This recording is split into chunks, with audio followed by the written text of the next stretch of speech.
ਮੈਨੂੰ ਨਰਕ 'ਚ ਭਵਾਂ ਛੱਡ ਦਿਓ, ਮੈਨੂੰ ਸਕੂਲ ਨਾ ਭੇਜਿਓ। ਠਹਿਰਾਓ ਦਾ ਨਹੀਂ ਹਾਲੇ ਹੈ, ਚੱਲਦੇ ਰਹਾਂਗੇ। ਜਿੱਥੇ ਮੌਤ ਮਿਲ ਗਈ ਉੱਥੇ ਜੀ ਆਇਆ ਮੌਤ ਨੂੰ ਵੀ। ਇੱਕ ਸੰਦ ਨਹੀਂ ਛੱਡੇ ਖੇਤੀ ਦੇ ਹੁਣ ਤੱਕ ਵੀ, 85 ਸਾਲ ਦੀ ਉਮਰ 'ਚ ਵੀ, ਤੇ ਇੱਕ ਕਲਮ ਤੇ ਕਿਤਾਬ ਨਹੀਂ ਛੱਡੀ। ਜੇ MS ਗਿੱਲ ਉਦੋਂ ਨਾ ਹੁੰਦੇ ਨਾ, ਨੈਸ਼ਨਲ ਕਮਿਸ਼ਨ ਡਿਵੈਲਪਮੈਂਟ, ਤਾਂ ਸ਼ਾਇਦ ਮੈਨੂੰ ਇਹ ਪੁਰਸਕਾਰ ਨਾ ਮਿਲ ਸਕਦਾ। ਇਹ ਪੰਜਾਬ ਐਗਰੀਕਲਚਰ ਯੂਨੀਵਰਸਿਟੀ ਦੀ ਸੁਹਿਰਦਤਾ ਕਰਕੇ ਔਰ MS ਗਿੱਲ ਦੀ ਜ਼ਰੂਰਤ ਕਰਕੇ ਇਹ ਪੁਰਸਕਾਰ ਮਿਲ ਸਕਿਆ। ਮੈਂ ਇਹਨਾਂ ਦਾ ਬੜਾ ਆਭਾਰੀ ਹਾਂ। ਇਹਨੂੰ ਤਾਂ ਹਵਾਈ ਜਹਾਜ਼ ਤੱਕ ਉਡਾਉਣਾ ਪਿਆ JFR ਬੇਰੋ ਨੂੰ ਪਾਸਪੋਰਟ ਦਿਵਾਉਣ ਵਾਸਤੇ। ਡਿਊਟੀ ਦੀ ਇਨਕੁਆਰੀ ਉਹ ਲੈ ਕੇ ਆਏ ਨਾਲ। ਮਹਿੰਦਰ ਸਿੰਘ ਦੋਸਾਂਝ ਦੀ ਜਿਹੜੀ ਉੱਠਣੀ ਬੈਠਣੀ ਆ ਉਹ ਗਰਮ ਖਿਆਲੀ ਲੋਕਾਂ ਨਾਲ ਆ। ਨੈਕਸਲਾਈਟ ਜਿਹਨੂੰ ਕਹਿ ਸਕਦੀਆਂ ਸਰਕਾਰਾਂ, ਨੈਕਸਲਾਈਟ ਦੇ ਨਾਂ ਨਾਲ ਪੁਕਾਰਦੀਆਂ ਜਾਂ ਗਦਰੀ ਬਾਬਿਆਂ ਨੇ ਪੁਕਾਰਦੀਆਂ। ਫਿਰ ਉਹ ਮਹਿੰਦਰ ਸਿੰਘ ਦੋਸਾਂਝ ਖੇਤੀ ਖੋਜ ਵੱਲ ਕਿੱਦਾਂ ਕਨਵਰਟ ਹੋ ਗਿਆ? ਜੀਤ ਅਖਬਾਰ ਵਿੱਚ ਤੁਹਾਡੇ ਬੜੇ ਕਿਸਾਨੀ ਸੰਬੰਧੀ ਲੇਖ ਛਪਦੇ ਆ, ਅਤੇ ਸਤਨਾਮ ਸਿੰਘ ਮਾਨਕ ਹੋਣਾ ਨਾਲ ਤੁਹਾਡਾ ਬੜਾ ਗੂੜਾ ਪਿਆਰ ਆ, ਬੜਾ ਗੂੜਾ ਰਿਸ਼ਤਾ ਹੈ, ਬੜੀ ਦਿਲਾਂ ਦੀ ਸਾਂਝ ਆ। ਪਰ ਉਹਨਾਂ ਦੇ ਵਿਆਹ ਦਾ ਕਿੱਸਾ ਜਿਹੜਾ ਤੁਹਾਡੇ ਕੋਲ ਆ, ਉਹਦੇ ਬਾਰੇ ਕੋਈ ਜ਼ਿਕਰ ਕਰੋ। ਦੋਸਾਂਝ ਸਾਹਿਬ, ਸਭ ਤੋਂ ਪਹਿਲਾਂ ਇਹ ਦੱਸੋ ਵੀ ਤੁਸੀਂ ਸਕੂਲੇ ਤਾਂ ਇੱਕ ਦਿਨ ਵੀ ਨਹੀਂ ਗਏ, ਪਰ ਵੱਡੀਆਂ ਵੱਡੀਆਂ ਯੂਨੀਵਰਸਿਟੀਆਂ ਨੇ ਤੁਹਾਨੂੰ ਆਪਣਾ ਸਲਾਹਕਾਰ ਨਿਯੁਕਤ ਕੀਤਾ, ਤੁਹਾਨੂੰ ਵਿਜ਼ਿਟ ਪ੍ਰੋਫੈਸਰ ਨਿਯੁਕਤ ਕੀਤਾ ਅੱਜ ਵੀ, ਅਤੇ ਵੱਡੀਆਂ ਤੁਹਾਡੀਆਂ ਪ੍ਰਾਪਤੀਆਂ ਰਹੀਆਂ ਇੰਟਰਨੈਸ਼ਨਲ ਲੈਵਲ 'ਤੇ। ਇਹ ਸਭ ਕਿਵੇਂ ਸੰਭਵ ਹੋਇਆ? ਅਸਲ ਵਿੱਚ ਮੇਰੇ ਬਾਪ ਪ੍ਰਿੰਸੀਪਲ ਗੁਰਚਰਨ ਸਿੰਘ ਦੋਸਾਂਝ ਪੰਜਾਬ ਦੇ ਬੜੇ ਨਾਮਵਰ ਸਿੱਖਿਆ ਸ਼ਾਸਤਰੀ ਰਹੇ। ਗਣਿਤ ਵਿਗਿਆਨ 'ਤੇ ਉਹਨਾਂ ਨੇ ਜਿਹੜੀਆਂ ਕਿਤਾਬਾਂ ਲਿਖੀਆਂ, ਅੱਜ ਵੀ ਉਹ ਗਣਿਤ ਵਿਗਿਆਨੀਆਂ ਵਾਸਤੇ ਮੀਲ ਪੱਥਰ ਸਾਬਤ ਹੁੰਦੀਆਂ ਨੇ। ਮੈਂ ਇੱਥੇ ਨਾਨਕੇ ਘਰ ਜੰਮਿਆ ਪਲਿਆ, ਇੱਥੇ ਹੀ ਮੈਂ ਪ੍ਰਵਾਨ ਚੜ੍ਹਿਆ ਨਾਨਕੇ ਘਰੇ। ਔਰ ਮੇਰੇ ਬਾਪ 1952 ਦੇ ਵਿੱਚ ਮੈਨੂੰ ਤਾਂ ਮੇਰੀ ਭੈਣ ਨੂੰ ਲੈਣ ਆਏ ਸੀ ਅੰਮ੍ਰਿਤਸਰ ਲਿਜਾਣ ਲਈ, ਪਰ ਮੈਂ ਨਾਨੇ ਦੀਆਂ ਲੱਤਾਂ ਨੂੰ ਜੱਫੀ ਪਾ ਲਈ। ਨਾਨੇ ਕਹਿੰਦੇ ਵੀ ਮੁੰਡਾ ਨਹੀਂ ਦੇਣਾ, ਕੁੜੀ ਤਿਆਰ ਹੋ ਗਈ ਹੈ ਜਾਣ ਲਈ, ਉਹਨਾਂ ਨੂੰ ਤੁਸੀਂ ਲੈ ਜਾਓ ਨਾਲ। ਉਹ ਲੜ ਪਏ। ਬੜੇ ਸਾਫ਼ ਦਿਲ ਇਨਸਾਨ ਸਨ ਉਹ ਬਾਪ ਮੇਰਾ, ਲੇਕਿਨ ਖਰਬੇ ਅਤੇ ਅੱਖੜ ਵੀ ਬੜੇ ਸੁਭਾਅ ਦੇ ਸੀਗੇ। ਲੜ ਪਏ ਕਿ ਮੁੰਡੇ ਨੇ ਰਹਿ ਜਾਣਾ, ਉੱਲੂ ਰਹਿ ਜਾਣਾ, ਇਹਨੂੰ ਕੱਖ ਨਹੀਂ ਆਉਣਾ ਹੈ, ਦੇਖ ਲਿਓ ਮੈਂ ਸਾਰੀ ਉਮਰ ਹੀ ਮੱਥੇ ਨਹੀਂ ਲੱਗਣਾ, ਰੱਖ ਲਓ ਇਹਨੂੰ। ਸੋ ਇਹ ਕੁੜੱਤਣ ਭਰੀ ਨਾ ਮਿਲਣੀ ਤੋਂ ਬਾਅਦ ਫਿਰ ਮੈਂ ਨਾਨਕੇ ਸੈੱਟ ਹੋ ਗਿਆ। ਇਹ ਵੱਖਰੀ ਗੱਲ ਹੈ। ਫਿਰ ਉਮਰ ਦੇ ਅਖੀਰ ਵਿੱਚ ਸੇਵਾ ਮੁਕਤ ਹੋ ਕੇ ਮੈਂ ਇੱਕ ਬੜਾ ਵੱਡਾ ਸਮਾਗਮ ਆਪਣੇ ਪਿੰਡ ਜਾ ਕੇ ਵੀ ਸਾਂਝ ਕਲਾਂ ਕੀਤਾ। ਉੱਥੇ ਮੈਨੂੰ ਉਹ ਲੈਣ ਵਾਸਤੇ ਆਏ ਸਨ, ਫਿਰ ਸਾਡੀ ਮੁਲਾਕਾਤ ਹੋਈ। ਮੈਂ ਅਸਲ 'ਚ ਮੈਨੂੰ ਪੜ੍ਹਾਈ ਤੋਂ ਬਹੁਤ ਡਰ ਲੱਗਦਾ ਹੁੰਦਾ ਸੀ, ਹੱਦ ਸਿਰੇ ਤੱਕ। ਸਾਡੇ ਰਾਹ 'ਚ ਇੱਥੇ ਖੂਹ ਤੋਂ ਜਾਣਾ ਘਰ ਨੂੰ, ਰਾਹ ਦੇ ਵਿੱਚ ਪ੍ਰਾਇਮਰੀ ਸਕੂਲ ਹੁੰਦਾ ਸੀ ਕਿਆਲਿਆਂ ਦੀ ਹਵੇਲੀ, ਉੱਥੇ ਬਖਲੌਰ ਤੋਂ ਮਾਸਟਰ ਬਦਰੀ ਦਾਸ ਪੜ੍ਹਾਉਂਦੇ ਹੁੰਦੇ ਸੀ ਪ੍ਰਾਇਮਰੀ ਸਕੂਲ 'ਚ ਬੱਚਿਆਂ ਨੂੰ। ਬੜੇ ਉੱਚੇ ਲੰਮੇ ਕੱਦ ਦੇ ਪ੍ਰਭਾਵਸ਼ਾਲੀ ਇਨਸਾਨ, ਬੜੇ ਕਾਬਲ ਟੀਚਰ। ਉਹਨੇ ਨਿਆਣਿਆਂ ਨੂੰ ਸਜ਼ਾ ਦਿੱਤੀ ਹੋਣੀ। ਮੈਂ ਬਜ਼ੁਰਗਾਂ ਨੂੰ ਕਹਿਣਾ ਪਈ ਤੁਸੀਂ ਇੱਦਾਂ ਕਰੋ, ਮੈਨੂੰ ਨਰਕ 'ਚ ਭਵਾਂ ਛੱਡ ਦਿਓ, ਮੈਨੂੰ ਸਕੂਲ ਨਾ ਭੇਜਿਓ। ਮੈਂ ਇੱਕ ਚੋਡਿਆਂ ਦਾ ਬਾਗ ਹੁੰਦਾ ਸੀ, ਉੱਥੇ ਝਾੜ ਚੰਗਾੜ ਹੋਣਾ, ਉਹਦੇ ਵਿੱਚੋਂ ਦੀ ਮੈਂ ਜਾਣਾ, ਢਿੱਡ ਭਾਰ ਪੈ ਕੇ ਤਾਂ ਫੇਰ ਆਉਣਾ। ਇੰਨਾ ਡਰ ਲੱਗਦਾ ਸੀ ਪੜ੍ਹਾਈ ਤੋਂ। ਦੋ ਗੱਲਾਂ 'ਤੇ ਮੈਨੂੰ ਬੜਾ ਡਰ ਲੱਗਦਾ ਸੀ, ਇੱਕ ਕਿਤੇ ਨਾਈ ਮੇਰੇ ਬਾਲ ਨਾ ਕੱਟ ਦੇਵੇ, ਇੱਕ ਕਿਤੇ ਟੀਚਰ ਕੋਈ ਆ ਕੇ ਮੈਨੂੰ ਸਕੂਲੇ ਨਾਲ ਦਾਖਲ ਕਰ ਲਏ। ਜਦੋਂ ਕਿਸੇ ਅਧਿਆਪਕ ਨੇ ਆਉਣਾ ਜਾਂ ਰਾਜਾ ਨੂੰ ਅਸੀਂ ਨਾਈ ਨੂੰ ਕਹਿੰਦੇ ਸੀ, ਉਹਨੇ ਆਉਣਾ, ਮੈਂ ਕੁੱਪ 'ਚ ਵੜ ਜਾਣਾ, ਕਮਾਦ ਵਿੱਚ ਲੁਕ ਜਾਣਾ। ਫਿਰ ਇੱਕ ਮੇਰੇ ਨਾਨਕੀ ਪਰਿਵਾਰ 'ਚੋਂ ਹੀ ਸਨ ਮਾਸਟਰ ਗੁਰਮੁਖ ਸਿੰਘ, ਇੱਥੇ ਸਰਾਲ ਕਾਜ਼ੀਆਂ ਲੰਮਾ ਸਮਾਂ ਪੜ੍ਹਾਉਂਦੇ ਰਹੇ।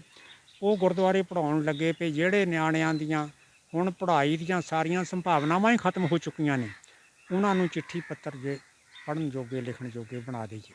ਤਾਂ ਮੇਰੀ ਵੀ ਭੈਣ ਉੱਥੇ ਮੈਨੂੰ ਲੈ ਗਈ। ਬਸ ਉੱਥੋਂ ਐਸਾ ਹੋਇਆ, ਪੰਜਾਬੀ ਸਿੱਖਣ ਨੂੰ ਤਾਂ ਦਿਨੇ ਹੀ 3 ਕਲਾਏ ਸਾਰੇ। ਉਹ ਤੋਂ ਬਾਅਦ ਫਿਰ ਕੱਚੀ ਦੀ ਕਿਤਾਬ, ਫਿਰ ਪੱਕੀ ਦੀ ਕਿਤਾਬ, ਅਤੇ ਫਿਰ ਪੰਜਾਬੀ ਸਾਹਿਤ ਲਈ ਬੂਹਾ ਖੋਲ੍ਹ ਲਿਆ। ਫਿਰ ਨਾ ਤ੍ਰਿਪਤੀ ਹੋਈ, ਦੇਵਨਾਗਰੀ ਲਿਪੀ ਦਾ ਗਿਆਨ ਲਿਆ, ਫਿਰ ਹਿੰਦੀ ਦਾ ਸਾਹਿਤ ਪੜ੍ਹਿਆ ਨੈਸ਼ਨਲ ਪੱਧਰ 'ਤੇ, ਬੜੀ ਪੱਧਰ 'ਤੇ।